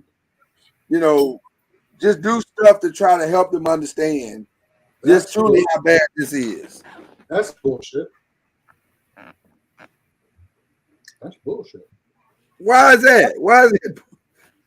You don't want to educate folks? You want to just wallow in it? Well, the reality is we live in an America now that does not want to teach the white kids about how evil slavery was. Right.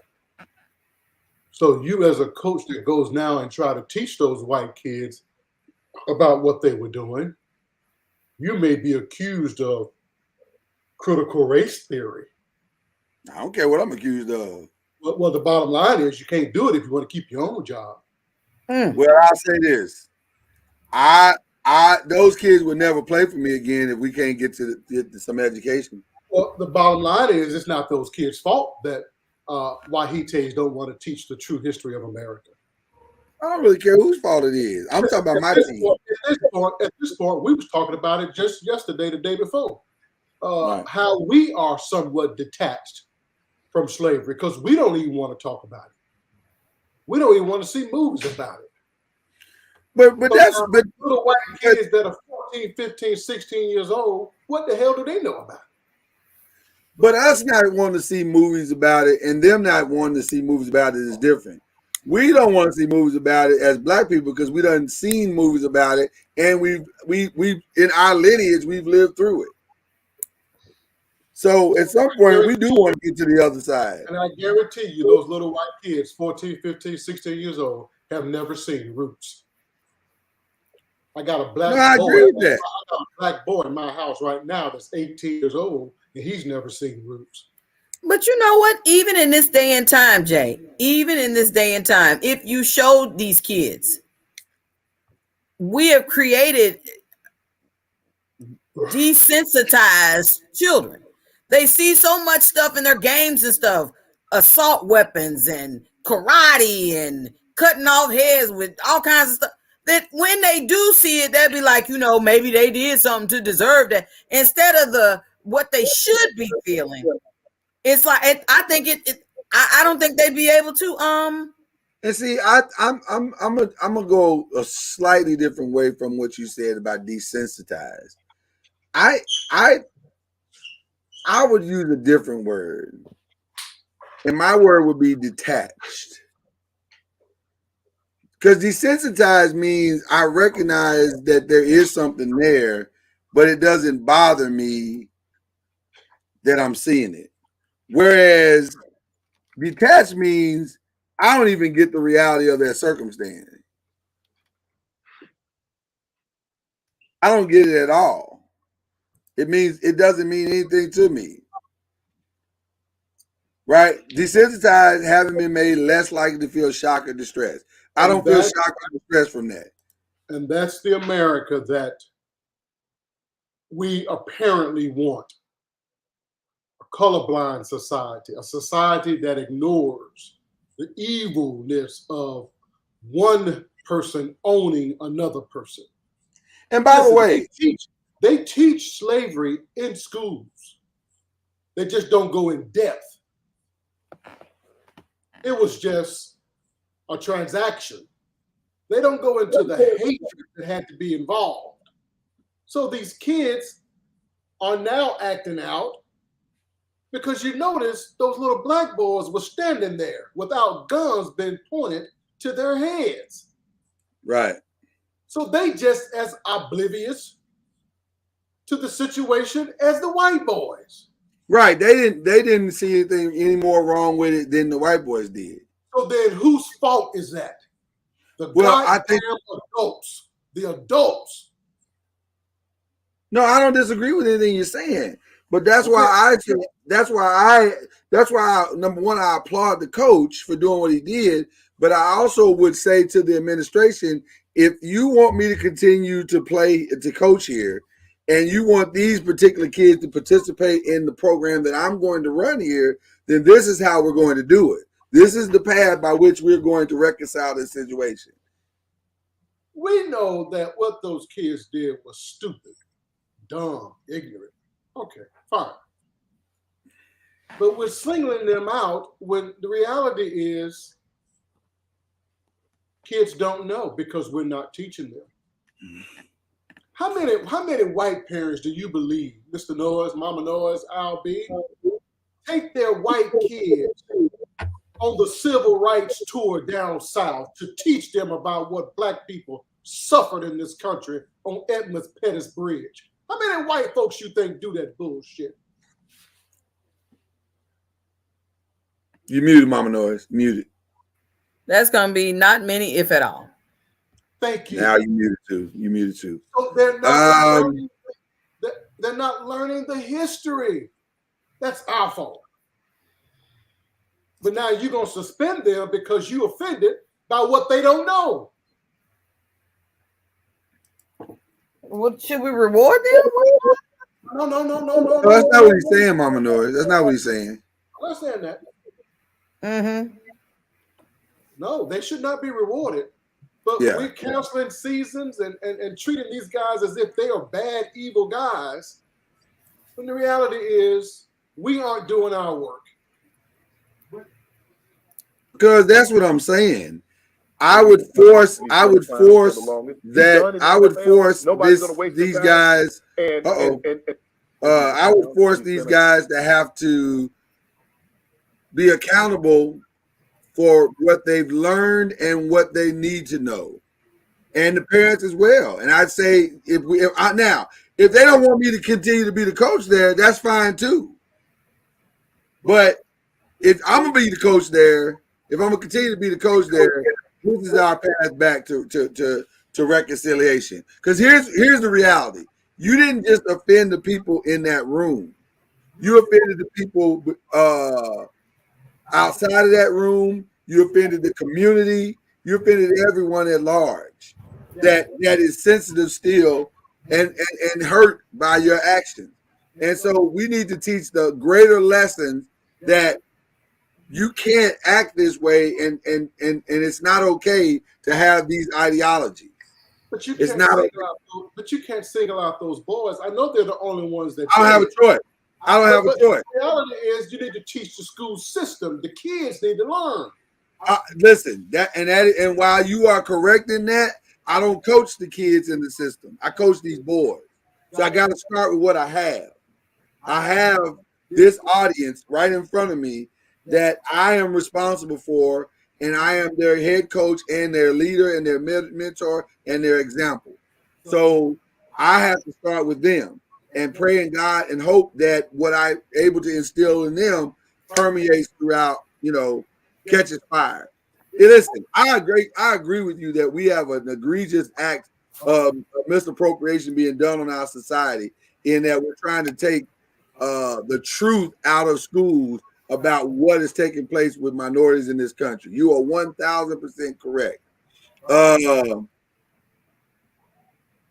But there's more education that needs to take place than just canceling that season. Mr. Co-Pastor Ron put a comment in there. Mm-hmm. Okay. Are you asking?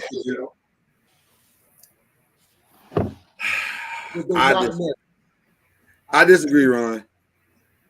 Ron, we're not saying that they don't know slavery existed.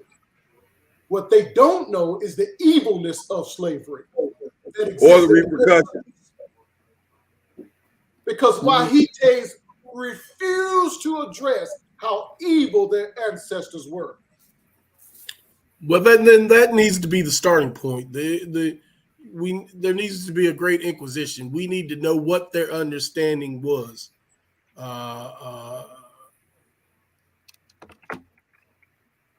In order to start a path of correction. Because if what you say is true, they had no understanding of the evilness, then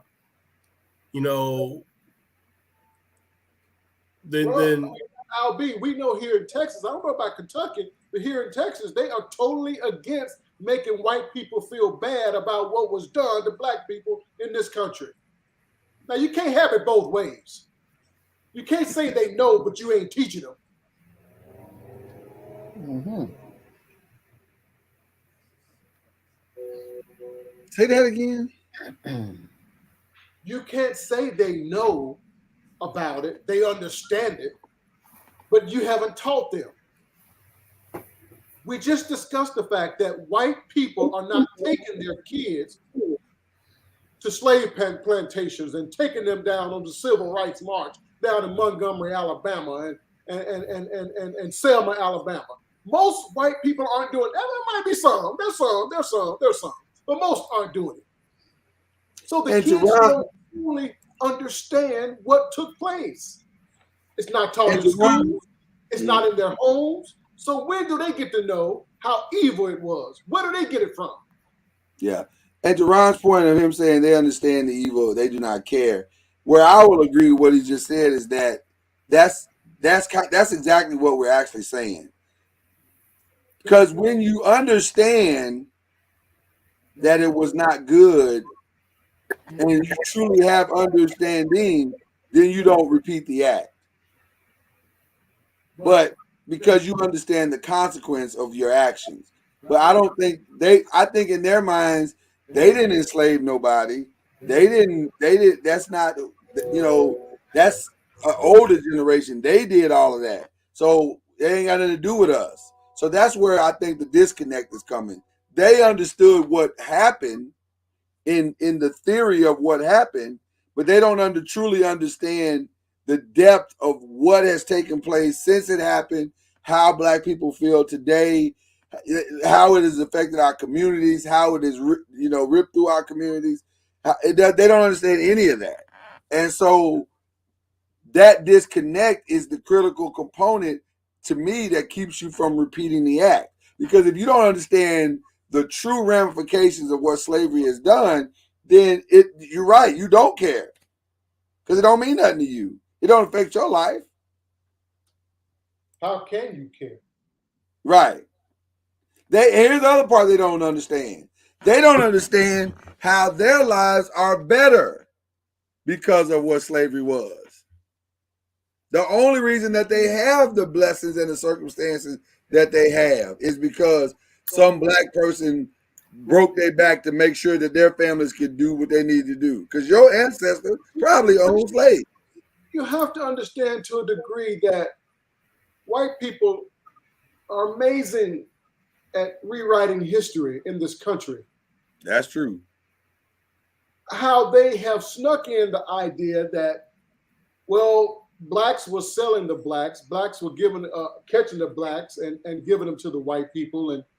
And when they came to this country, they were actually coming to a better life. They are much better off here in America than they ever would have been in Africa. And the reality is, we've done good by them. That's what they're selling the kids. That's what kids believe. So racism, slavery was not an evil thing. It was actually a good thing. God bless America, land that I love. Really? You know, I remember after George, the tragedy of George Floyd, the murder of George Floyd.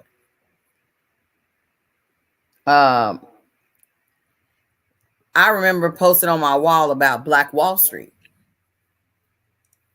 And one of our mutual friends, or Lloyd and our friends, was like, that's not true. I said,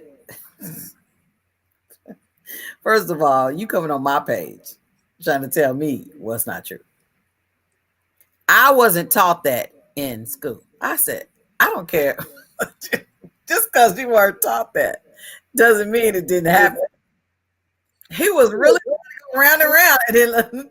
And I think until Lloyd was like, what is going on? I was like,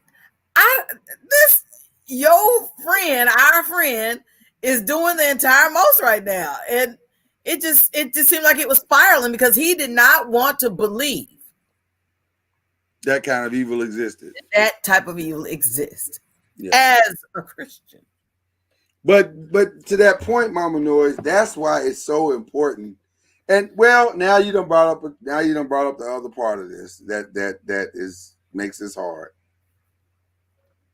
Because the other part of the critical race theory that is being left out of the conversation is not just that they were slaves or that people enslaved other people, but that people enslaved other people in the name of the Lord.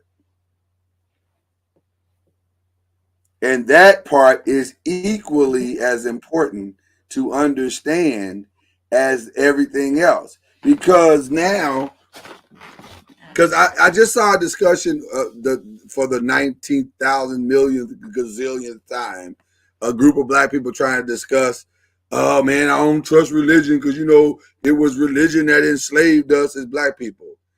And I said, religion didn't enslave anybody. People who used that religion enslaved it. But religion in and of itself, Christianity in and of itself didn't enslave anybody. People make choices. They make their own individual choices. And they decide, I'm gonna manipulate these words that are on this paper or on this scroll or whatever they were using back then and use that in the name of the Lord and try to justify this wrong that I'm doing.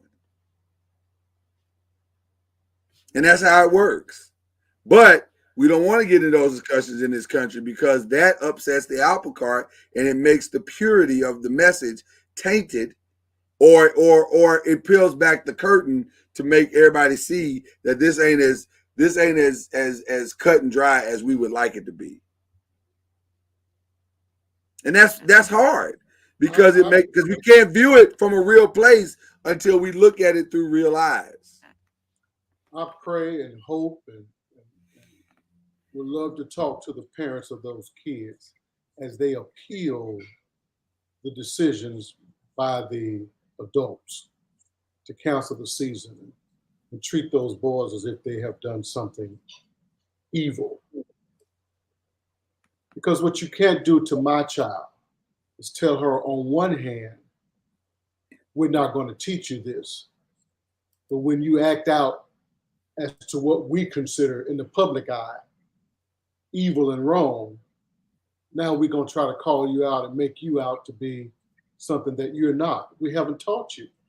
Now, the truth of the matter is, I've taught my daughter from day one of her life about race in this country. And for years, she fought me on it. She fought me on it. Daddy, that ain't true. Daddy. Baby, now listen, Dad ain't gonna tell you no lies. I'm gonna tell you the truth. This is America. That doesn't mean you hate white people. That doesn't mean you can't get along with white people, but you must understand how we got to where we are.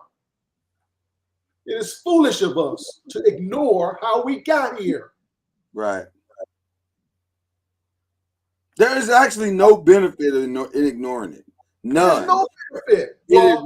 It only makes it's benefit. Well, I take you right. There you go. It benefits right. them.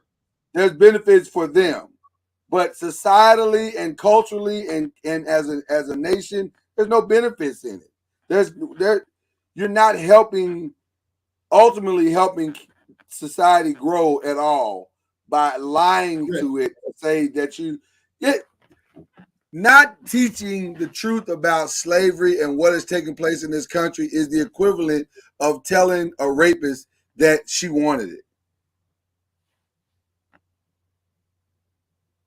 Trying to justify it. I heard a preacher. Go ahead. But in this country, we have no problem talking about the evil of the Holocaust. That's what Tara was saying earlier.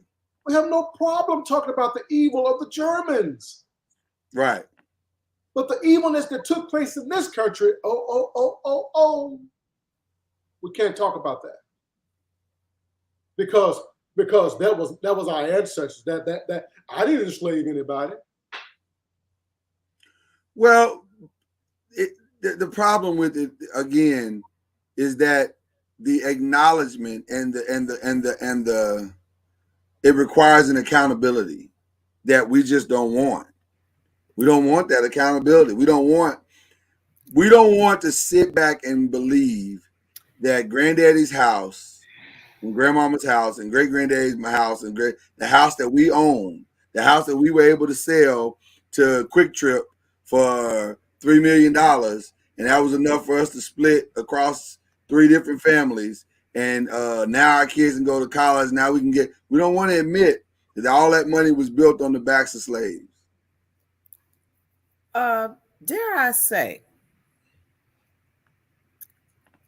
one of the reasons why ain't nobody kicking up dust for the Jewish people, because they are not going to stand by idly and let you forget about the Holocaust. Also, what Tara was saying. I mean, I think it was just recently, I don't know what it was. It was something surrounded around a festival or something like that. The celebration. I don't know if it was a grand opening, if you will, of the new Holocaust Museum in downtown Dallas. Right. Please believe they're going to support it till it gets built so that you continually are reminded of what took place. The question I have is, are we going to stand by and let them just try to erase all that we've done for this country? Are we just going to say, well, if they're going to erase it, then that's on them? But Mama knows we don't want to embrace our whole story. We don't want to. I didn't say embrace it. I just said, are we going to make sure that, are we going to stand by and let it be where if it's not an African-American museum in that particular city, then it just doesn't exist? Our history didn't exist? Well, one thing for sure, and I appreciate museums and, I get it, but we all individually, family-wise, have to do our own work too.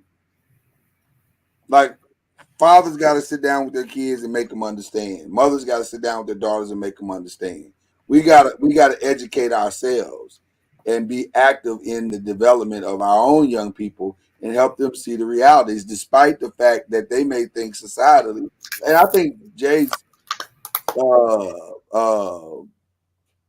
conversation about his daughter was perfect. That was very apropos because, when you live in certain communities, as all of our children have, it is hard to fathom the reality of what we're talking about. That there is a society out there, that there's a group of quote unquote white people out there that still maintain the high levels and high degrees that hatred and disregard for other races. Now, the good part about Donald Trump is that he pulled off the Band-Aid of all of that, and we got a chance to see those white people up close and personal.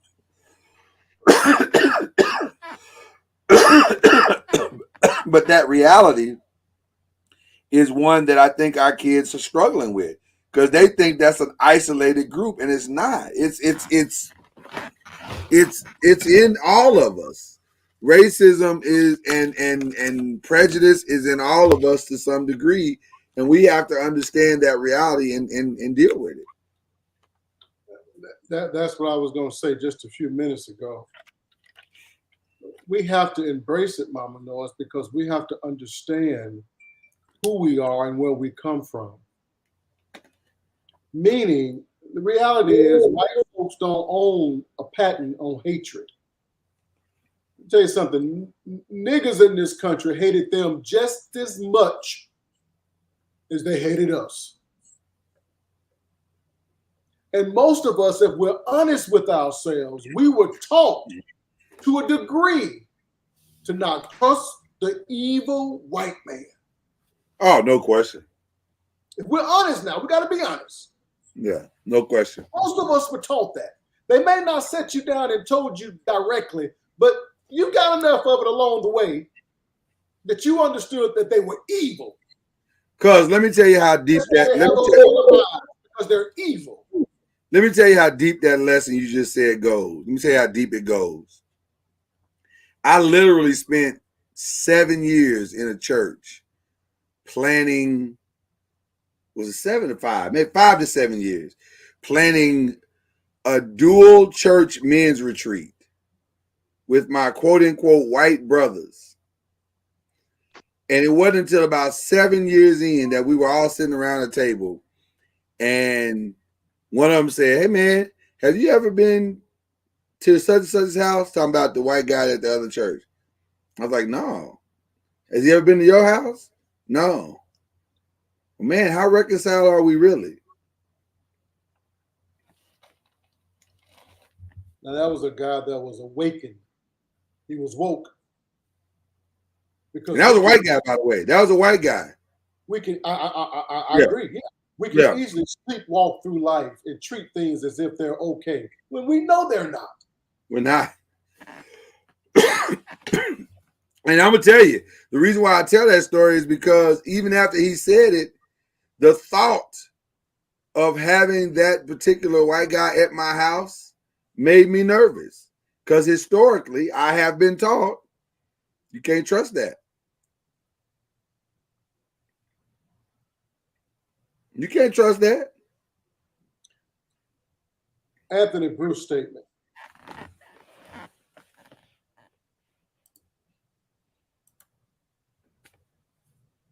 That's a strong statement. I'm going to disagree with it. It's a strong statement. We were taught that our abusers are better than us, and therefore we looked up to our abusers. But I don't think love is what we felt or feel. We respect them before we respect ourselves. We think that what they know is more than what we know. We trust their word over our word. I don't think we're in love with them. I don't think we're in love with them. I think we want them to be in love with us. That's the problem. We got this. We got this big. We're trying to get them to love us the way we love them. And I'm not even sure it's love. I don't know what it is. I just call it love. I wouldn't call it love. Does the woman that's getting beat want her husband to love her, or does she just want her husband to stop beating her ass? She feels. She feels. And that and does the stopping of the beating of the ass equate to love? It equates to security. That's a hard question. It equates to security. My life is no longer threatened. I just want you to stop beating my ass. So is that what we want in America? I'm not delusional about love anymore. I just want you to stop beating my ass. So is that what we want as black people in America? I want to stop making less than you. I want to have the same opportunities as you. I want you to just stop beating my ass. I know you'll never love me, but if you could just not beat my ass, well, that would be a win for me. Well, whoo, that's tough. That's a tough one because I do believe that there are many black people in this country that want white people to love them or like them or appreciate them or honor them. That's a bunch of bullshit. We have to be willing to put that down, build ourselves up, respect ourselves, and others will have no other choice. Let me say this about Indians in this country. Indians from India. They demand respect. They don't give a damn. They don't give a damn. They're not asking for it. They're not asking for it. And they demand it because they circle the wagons and take care of themselves. Build themselves up. And before long, if you look at any school system in this United States of America, the Indians are outperforming the whites. My pastor, Dave Chappelle, he was talking about that Kevin Hart's dream, and this is a true story. This is a true story. Kevin Hart's dream was to host the Oscars. Yeah. That was his dream. Hmm. And they offered him his dream, and he was elated. He was the highest point in his mind of his career until they pulled up some tweets of him demolishing the Alphabet Group, and that cost him his opportunity to host the Oscars. But his dream was to host the Oscars, not the BET Awards. I think he's done that, and not the NAACP Awards, or not the Black Awards. Well, it's the Oscars.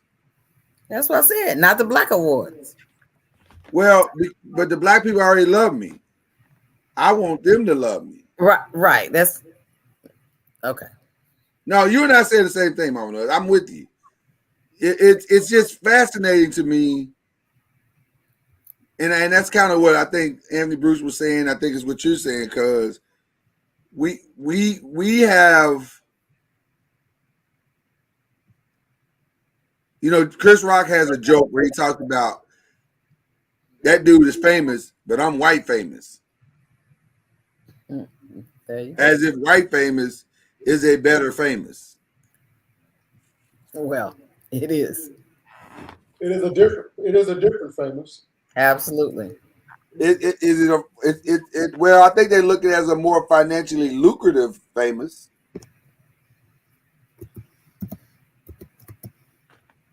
Okay.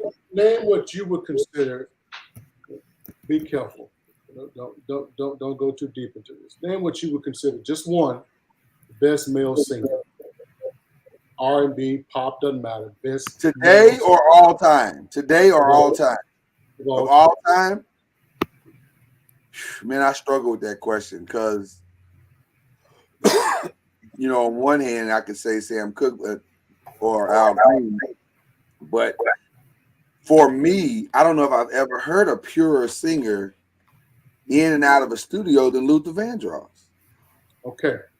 Luther Vandross was famous to black people. not to white people. Mm-hmm. The best singer of all times, in my opinion, is Luther Vandross. Right. He was only famous to black people. White people don't know Luther. Until Oprah Winfrey introduced him. You are 1,000% correct. Now, when the Oprah effect crossed him over a little bit. Now, they didn't embrace him like we did, but they started to know who he was a little bit at the end of his life. But you're 1,000% correct. He was not white famous. He was black famous. But look at that other guy. What was his name? That wasn't that great of a singer. He was all right, but he wasn't that damn great. What's that white guy named the Rat Pack? Oh, Frank Sinatra? Frank Sinatra. Yeah. That was white famous. That's white famous. And couldn't sing nowhere near what Luther could sing. Oh, God, no. No. Is that why Sammy Davis Jr. became who he was? Sammy Davis Jr. was white famous. But I'm saying, was he white famous before he became a member of the Rat Pack? Yeah. No, before. No, I don't understand the question. I doubt it. I doubt it. Oh, you're saying no. I guess I didn't understand the question. No, he was definitely not famous before he became a member of the Rat Pack. When he became a member of the Rat Pack, he became white famous. Absolutely. Absolutely. And he made a lot of life concessions to keep that fame. A lot. Like because he is an interesting case study. Mm-hmm. Because he changed up his whole game. Because I think he started with a black woman. And then when he got with the Rat Pack, he left that and went with the white girl for a little while. But then by the time it was at the end, he went back to the black woman. I think it wasn't he performing at the time where they didn't let black people in the That's the point I'm making, Mama Noise. He made a lot of concessions to get that fame. Yeah, up to and including changing his entire lifestyle. He said, they ain't gonna let me in these.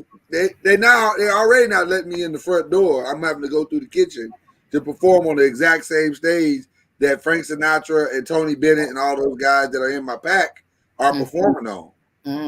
So maybe they'll let me come through the front door with my brethren if I'll marry a white woman. That wasn't Tony Bennett. What was his name? Not Tony Bennett. The drunk. Al, you know what I'm talking about. Who am I talking about? The drunk. Oh. He was always drunk.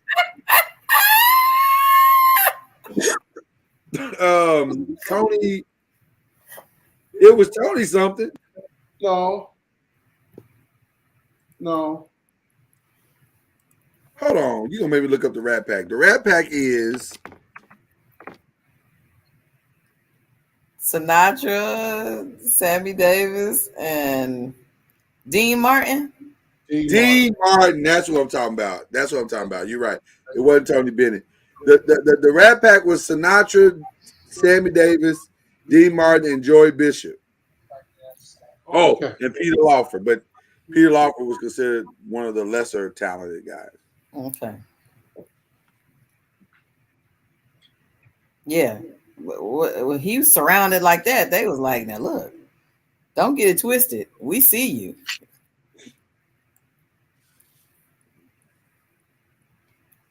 Listen, keep in mind, Sammy was in, and by the way, by far the most talented of the Rat Pack. It's not even close. Really? Sammy Davis Jr.? Oh, yeah. You mean all of this stuff about old blue eyes and all this stuff? He really wasn't that guy? I mean, if you like his voice, and I'm not saying he couldn't sing, because he could sing. Okay. He could sing. But if you compare, He couldn't act. He couldn't act at all. And Sammy Davis was multi-talented. Sammy could tap dance. Sammy could sing. Sammy could act. Go back and look at the movie Tap, and you can see Sammy Davis is brilliant. Like his level of brilliance is unmatched. And very, very comical. Very, very just great at it. Great comedic timing. He was a genius. He was a genius performer. But man, he made a lot of concessions to be in that group and make money. A lot. And I think we have to tell those truths to our kids about who Sammy Davis was. I can't be lying to you and saying, oh, they just accepted him as an equal. And he just was, no, man, Sammy had a hard life. Every time I heard the story about Dorothy Dandridge, it made my skin crawl. You like changing the complete subject sometimes. But go ahead. I'm saying that was another person who made concessions. I know. But I'm saying we got to follow you when you make these jumps like well, that. and I'm just what? Wait a minute. These timeline jumps, you gotta hit the button or something and let us know you. I shouldn't have to hit no button. It's like quantum leap over here. I'm saying with Dorothy Dandridge, it's another great example. Telling our kids the story. It's so I don't know if Dorothy Dandridge was white famous. Well, she was. You think so? In comparison to black famous, I don't know if she was as white famous as we. I think she was. They knew her. Listen, why do we as black people, Mama Noise, you just said, so I'm just going to deal with it just for a quick second. Why are we so weak stomach? It turns our stomach and makes us want to just, we have a bad reaction to the history that took place against our people. What do you mean? Don't misunderstand me. It can create something in you sometimes when you see certain things. God knows that museum in Memphis, Tennessee, did that to me. That was too much. But I went through it. I took my daughter through it. I was wondering why those white people were in there. I didn't like them being in there, but I went through it. We have to embrace our history more. Our young kids are in part lost because they don't understand the history. They don't honor the history, and therefore they don't want to do better because of the history. I, in part, love my black wife because of the history of this country, and I refuse to do that black woman wrong. And I refuse to allow my black family to fail, in part because of the history of this country. I will not be another statistic. Right. My family will not be another statistic. Right. We got to teach that to our kids and help them to embrace it and understand it. Yeah. Jews don't run from their history. They embrace it. They are proud of it. But now I'll say this too. Hasn't there been recompense for Jewish people? Doesn't matter. It matters a little bit. No, it does.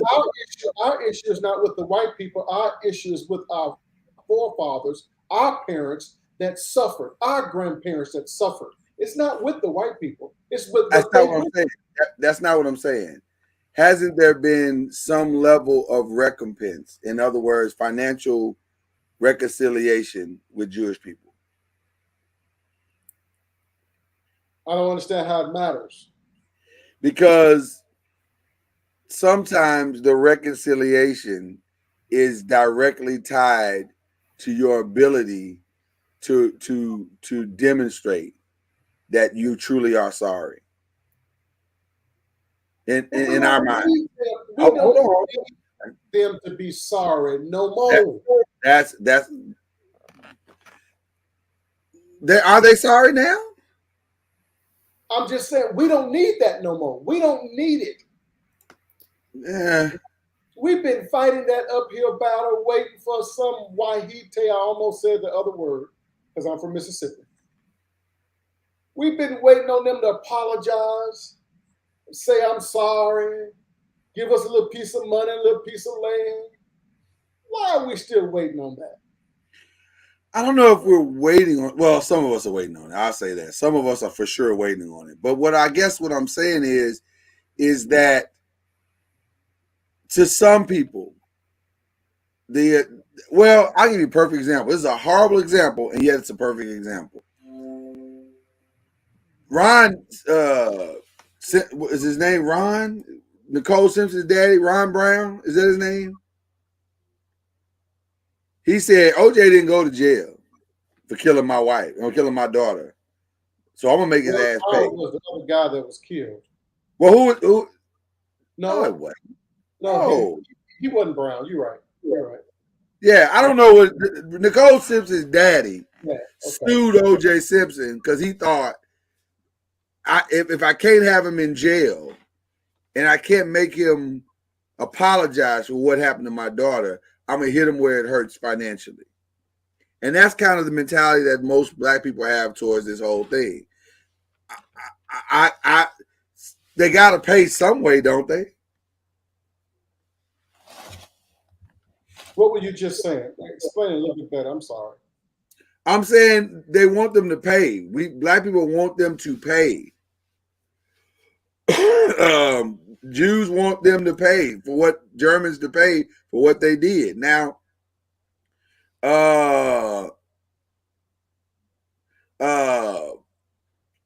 right, the 40 acres and the mule was not. I know people think it's a thing, but it's not really a law. It was just a theory that somebody floated out and said we should give them 40 acres and a mule. So, but we feel like that's what we're owed, an opportunity, just a equal playing field. That's what affirmative action is supposed to do. I agree with that. I don't disagree with that. We are owed an equal playing field. But despite not the understanding that the playing fields are not equal, then don't do stupid shit to get yourself farther behind the 8 ball. Right. And by the way, an equal playing field without assimilation. Because you can get an equal playing field in this country if you assimilate. If you become, I totally agree. Yeah. But we're the only race that has to do that. Well, they want us and the Hispanics. Yeah, but the Indian nation, they getting an equal footing, and dare I say succeed, and they ain't assimilated at all. They are assimilating in their own way. They know how to play the game. They know how to play the game. In other words, if you look at city councils where they live, they're starting to get on city councils. If you look at the areas they live, they're starting to get on school boards. Yes. So they are assimilating, but it's different. We so want them to like us and love us and live next door to us that it's all that we seem to care about. But it's not important. Well, that's why I think Anthony Bruce made the statement about being in love with your abuser. Or trying to make your abuser, like we said earlier, love you, not necessarily love you anymore, but just stop beating on you. And here's what's dangerous about that. Here's what's dangerous about that. In those scenarios, I'll stay in the relationship if you just stop hitting me, and I'll give you whatever you want if you just stop hitting me.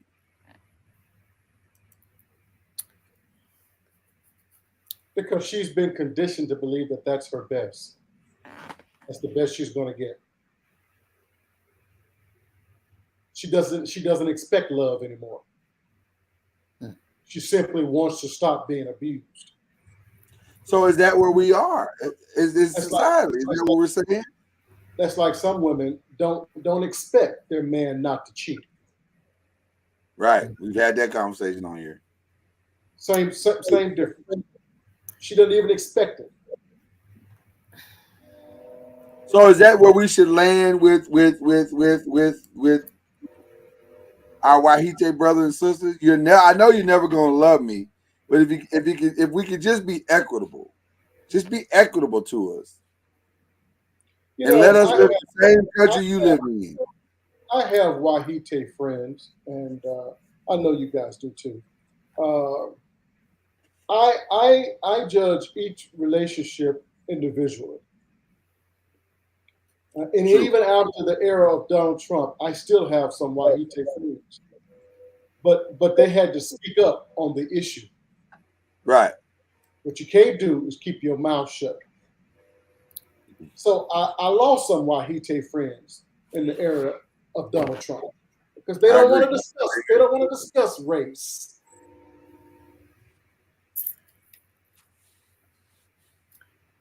But you know, I feel like some of the problem is that we're not unified as a people, as black people. As black people. Yeah. Well, that's Mama a huge. Mama Noah, I agree, but we don't have to be. But I mean, if we're using, as you guys eloquently spoke on the Indians from India, and I dare say to include the Asians as well, that just say, you know what, we're gonna pool together and buy this whole storefront, and then we're gonna put our businesses in them, and then we're going to pool together and buy some franchises, and then we're going to send for more of our people, and then we're going to put them through school. And I mean, and it's an ongoing. That's what the Nigerians are doing. They're coming to the United States, coming and telling their kids the same thing you hear Indians say. Accountants, lawyers, and doctors. Like, in other words, telling their kids all that other stuff is not even an option. I'm gonna put you through school, but what you're gonna do is get your degree in these areas, so that when you start making your money, we gonna start pooling together and bring more of our people here and purchase more real estate and continue to build wealth. The reason why I say it doesn't matter, Mama Noise, is because it took time for them to build that trust one with another. You had to build up some timber in order for me to be able to trust you. You had to show a pattern of behavior in order for me to be able to trust you to do what you say you're going to do. Mm-hmm. The problem is we don't trust one another. So it's going to take time, one home at a time. Everybody to do their work before we can start trusting one another. You guys know that there is this thing, and I don't know what it's called, but in the Black community, people at their job, within their friendships, whatever it is, they build their own bank. Yeah. They contribute money to a pot. Yeah. If somebody needs the money or whatever, they're able to get the money from the bank. Right.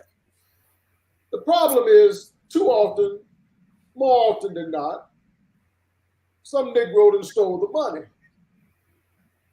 So now I come with a need and there's no money, but I've been contributing to the pot.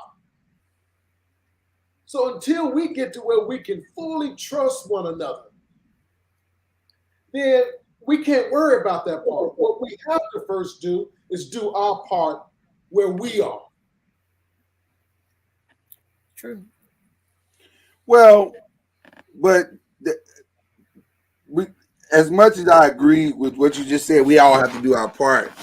We have to also find a way to do it loudly, so that our part and what we've done is now the normal behavior in Black society. Whereas right now, the loudest voice in Black society, like right now, trending on Twitter is the Hip Hop Awards, BET Hip Hop Awards. That is the louder voice.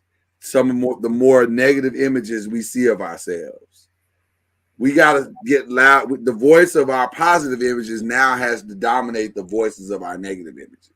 The ideologies of our positive images, and like you're saying, the doing of the work, the honoring of our families, the honoring of our black women, the celebrating of our black fathers who are doing it right. That has to be the louder voice. So I agree that it's one-on-one, but that simultaneously with our efforts, there has to be a greater celebration of who we want to be rather than what we become. I'll be honest on this here podcast. Mama knows I'm gonna get butt ass naked. Oh my. All right, I'm out. If you can't handle it, put on your glasses. My glasses would mean I would see it up close. Oh, I thought you couldn't see me for away with your glasses. So you gonna stop talking about whether I can see or not and just go ahead and make your point. I'm just saying. Oh, I'm just shit here. Mm-hmm. I fear that living out loud too much with the I know. positive. I understand what you're saying. Because Negroes have a way of tearing you down if they feel that you're trying to change their behavior. Who do you think you are? Listen. Before Bill Cosby was ever arrested for abusing those women, we were already on Bill's ass about who does he think he is. Right. Because he was trying to hold us accountable.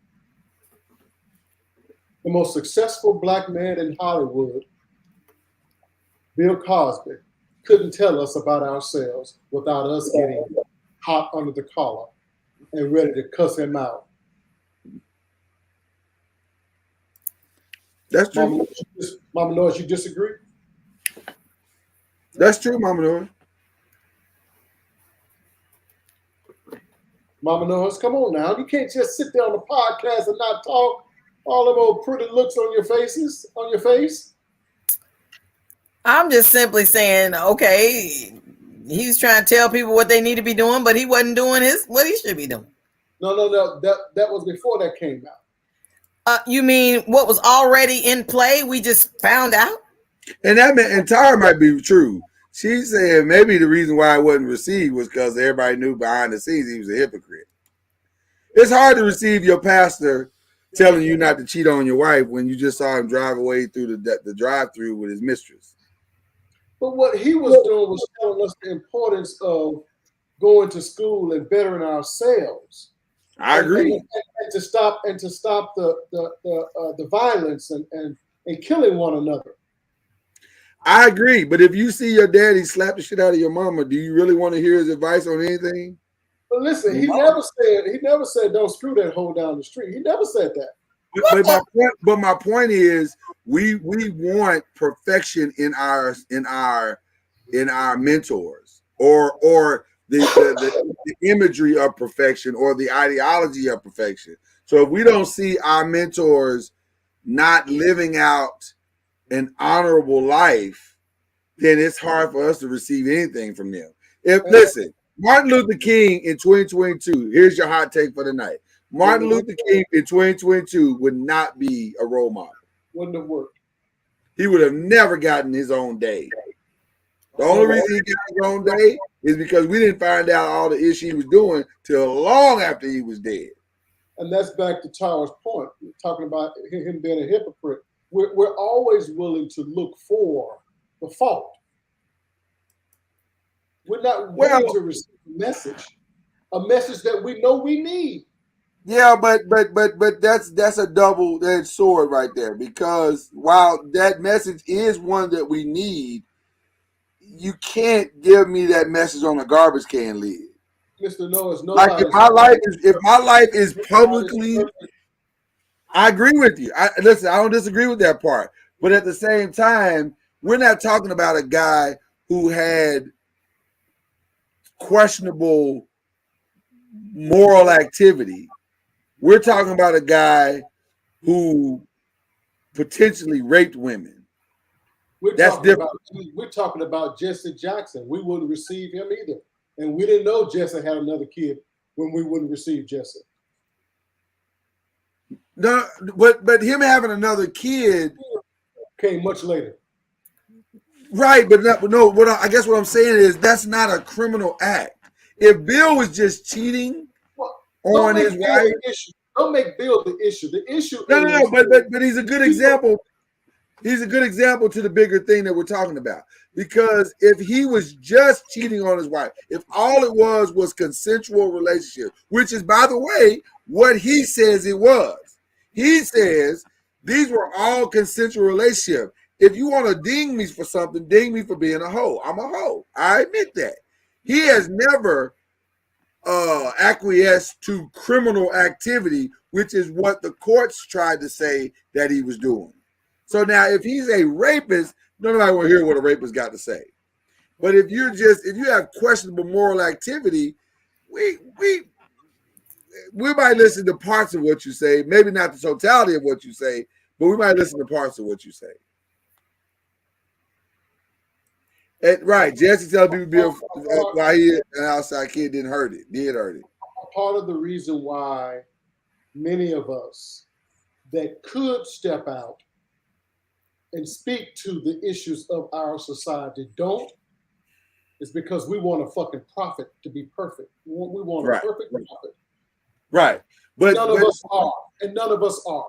But that's why I said while we're individually doing the work, we have to celebrate. I'm not saying we need a singular leader. I'm saying we need to celebrate the individual work that is being done.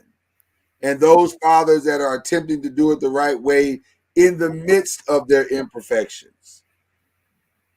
You know, I heard some more information about the Country Wayne thing. And I gotta be honest with you, after hearing as Paul, what was his name? Paul, that would say the rest of the story. What was his name? Paul, you know that Wahite man. He was saying that's the rest of the story.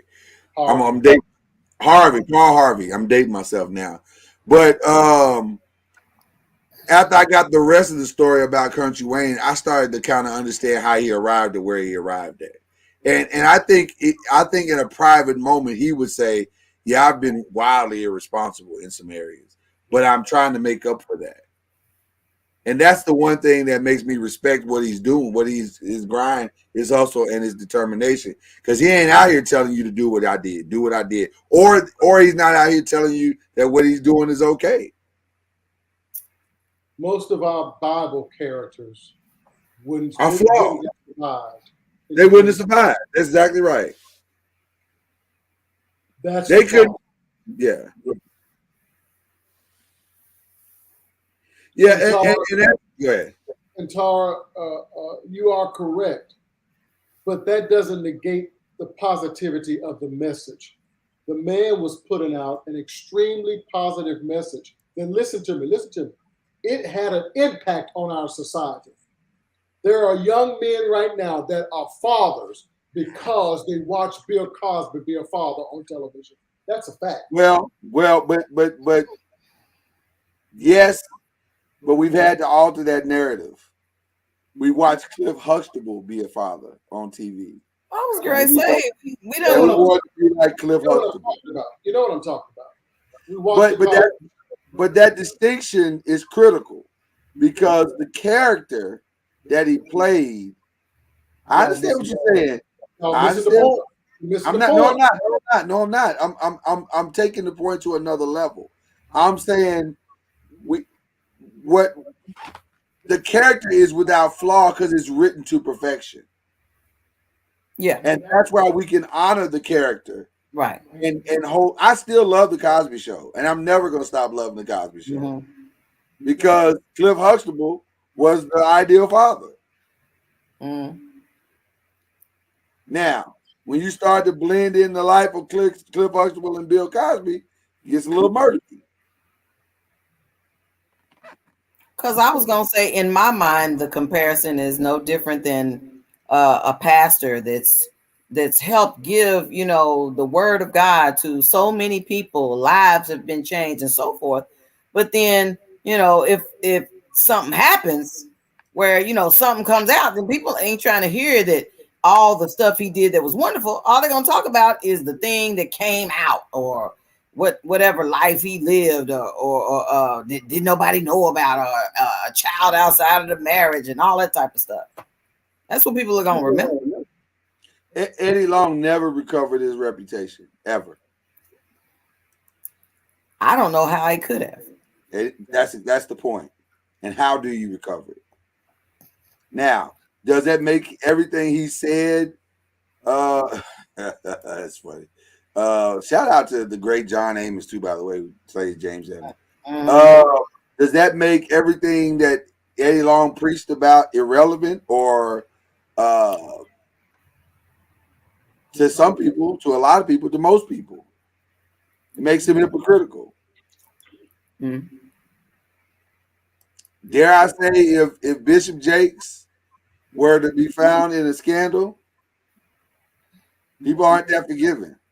He will be like, I knew it. People, like you said, cuz people want a perfect prophet. Again, most people will not step out and put themselves on the line, because black people will tear your black ass down. But see, that's why I think black people. But I see that's why I think we have to I stop. care about Mama Noise. That's what I'm talking about. So I don't give a damn about what the YEJs do to each other. I'm talking about us. Oh wow, that escalated quickly. Okay. But that's why I think it's so critical that we live individually with our families in a way that you can see that it is possible.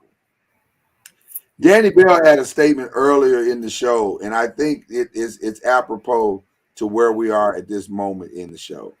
Let me see if I can find it. We should live so others can see that it's possible. But even in doing that, we're not perfect at it. But that's what he said. That's what he said. He said, I want people to think we have a perfect life. It's not, but their perception is their reality. And we have a great life, a great marriage, because we work at it every day with no days off. And I think that's the reality. If people can walk away with just that, that's progress, isn't it? That's progress. That's better than what we've given them. Because right now we're giving them bees ain't nothing but hoes and tricks. And we're giving them booty so big, Lord have mercy. We're giving them take these dudes for their dollars. We're giving them have a baby by me, be a millionaire. We're not giving them nothing positive. You asked me a while back on this here podcast, would I reach out to help other people? And I think my answer shocked some. But my answer is hell no. Still? You thought I was gonna change? Well, I don't know. I hoped. Hell no. I'm gonna do what I'm supposed to do right now. Take care of me and mine. Now, I don't mind blessing people along the way. Don't misunderstand. I'm not saying that. But to take on projects, no. Because people will pick you apart. You have to have real tough skin to deal with Negroes. Oh yeah, that's true. Man, it was nonstop. I know Lloyd out. I'll close. Hey man, Ron, praise the Lord, brother. I'll close out with this statement. Should we as society lead with our best intentions wrapped in our imperfections and stop celebrating or creating the false narrative of a hero that is unflawed? My pastor made a statement about Will Smith, who's on the way to come back. By the way, we got some talking about that to do on Friday. He said Will Smith lived 30 years selling us that he was a good guy, when in all along he was just like the rest of us. And if he just would have been honest about who he was from the start, we'd have been fine.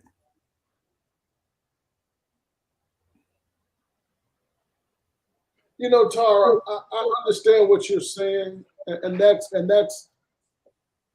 Oh Lord Jesus, good conversation. That's nice to say, but I don't think that's real either.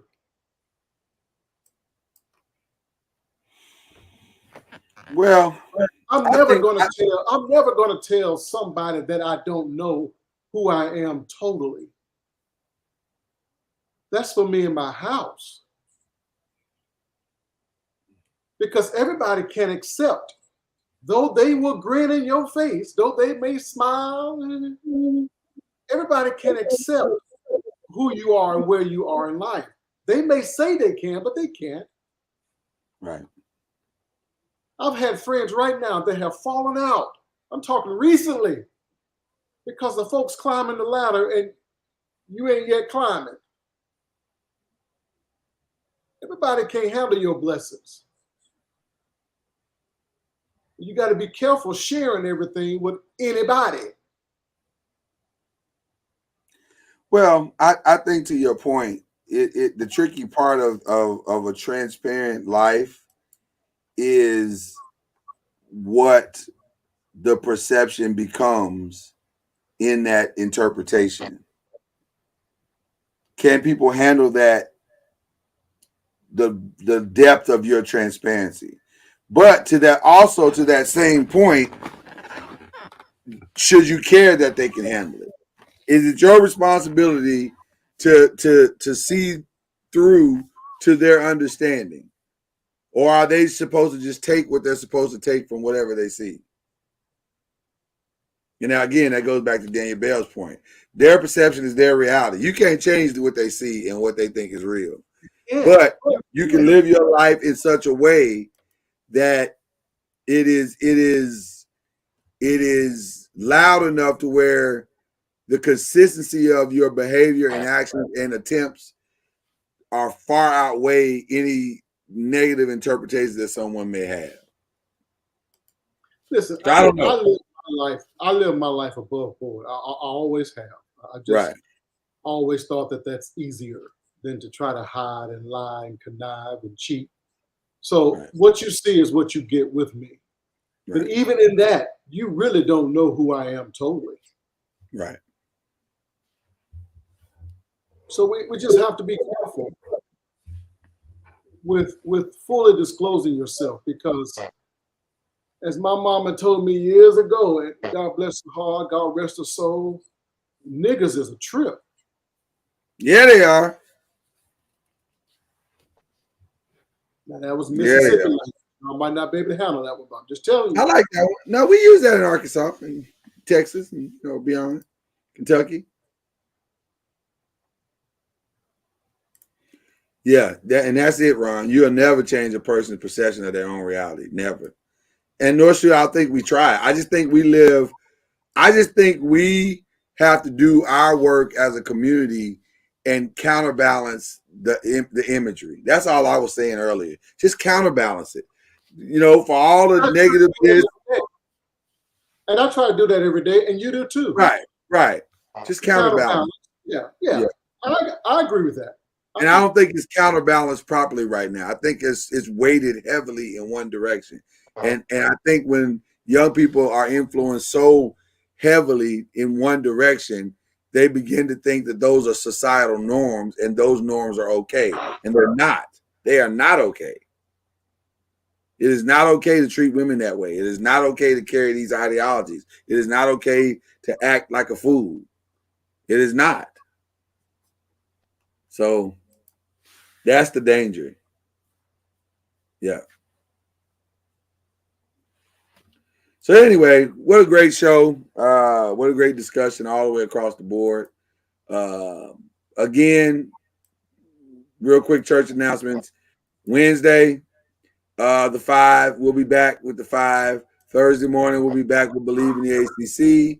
And then, of course, Thursday night, we will celebrate Unc. For those of you who came in late, we did make the announcement that transparently living your life transparently. How about that?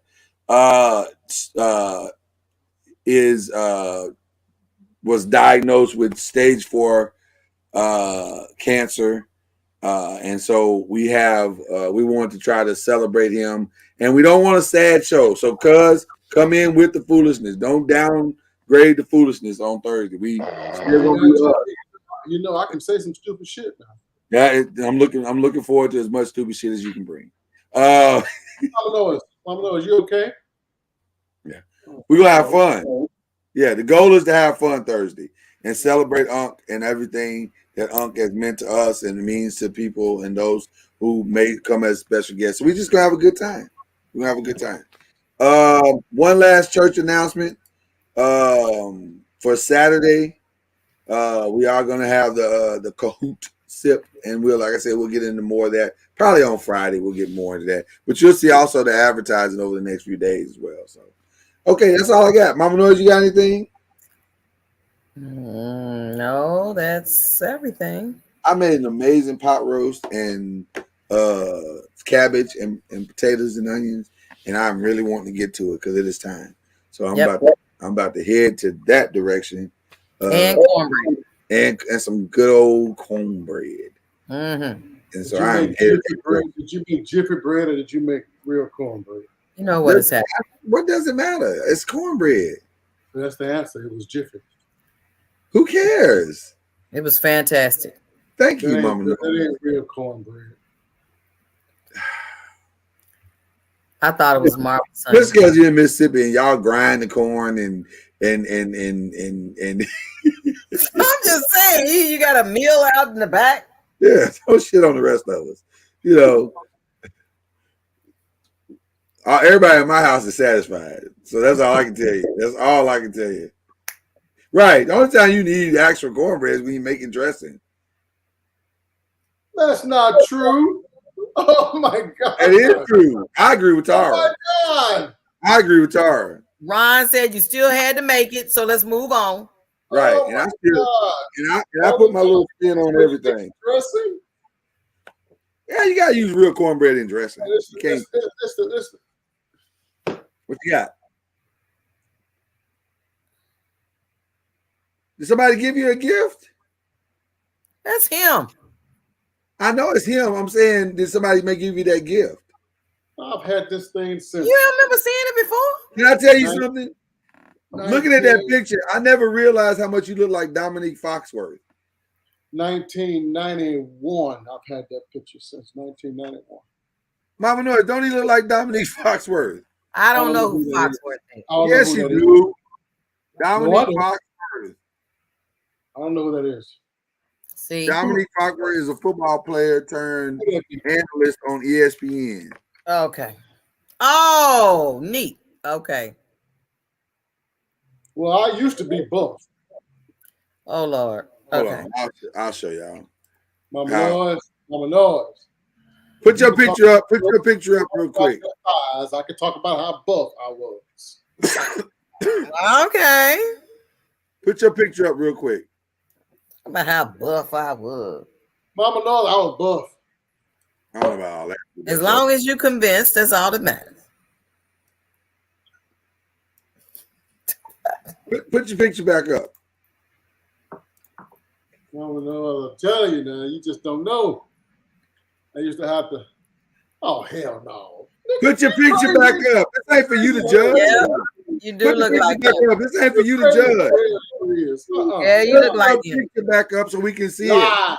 Live. Yeah, it looked just like you. It looks just like him. He could be your son. I think you might want to get a DNA test because that's probably your boy. Lies. You can take that down. Okay, you know what? See, I knew you were going to play this game with us. I knew you were going to do this. Here we go. And so I was prepared for what could take place. And pulling out your own picture of him. That's right. Take it on down. There's Jay. There's Dominique. Oh, Jay. Dominique. No. Dominique. Jay. No. I'm just saying. Oh my gosh. You might want to call the Foxworth family and see. That's back when I used to have to fight them girls off with a stick. Get back. God, get your ass back. Is that what you do? Shit. Well, Mama Noise. Was it a stick or you want to accept the truth? I'm telling you the truth, Mama Noise. was it a stick or a toothpick? what was that? Fight them off. Was it a switch? Or did they had slim pickings? They said you were Buffy. Slim Pickens. I was in the ARMY. Ain't nothing in the ARMY. Wasn't nothing in the ARMY but a bunch of guys. Them ARMY dudes. Oh, Slim Pickens. All right. We're gonna talk about this offline because all this I'm busting them down and doing all this crazy stuff. I don't know. Okay. We do have a drop for that. And we're so glad to see you all and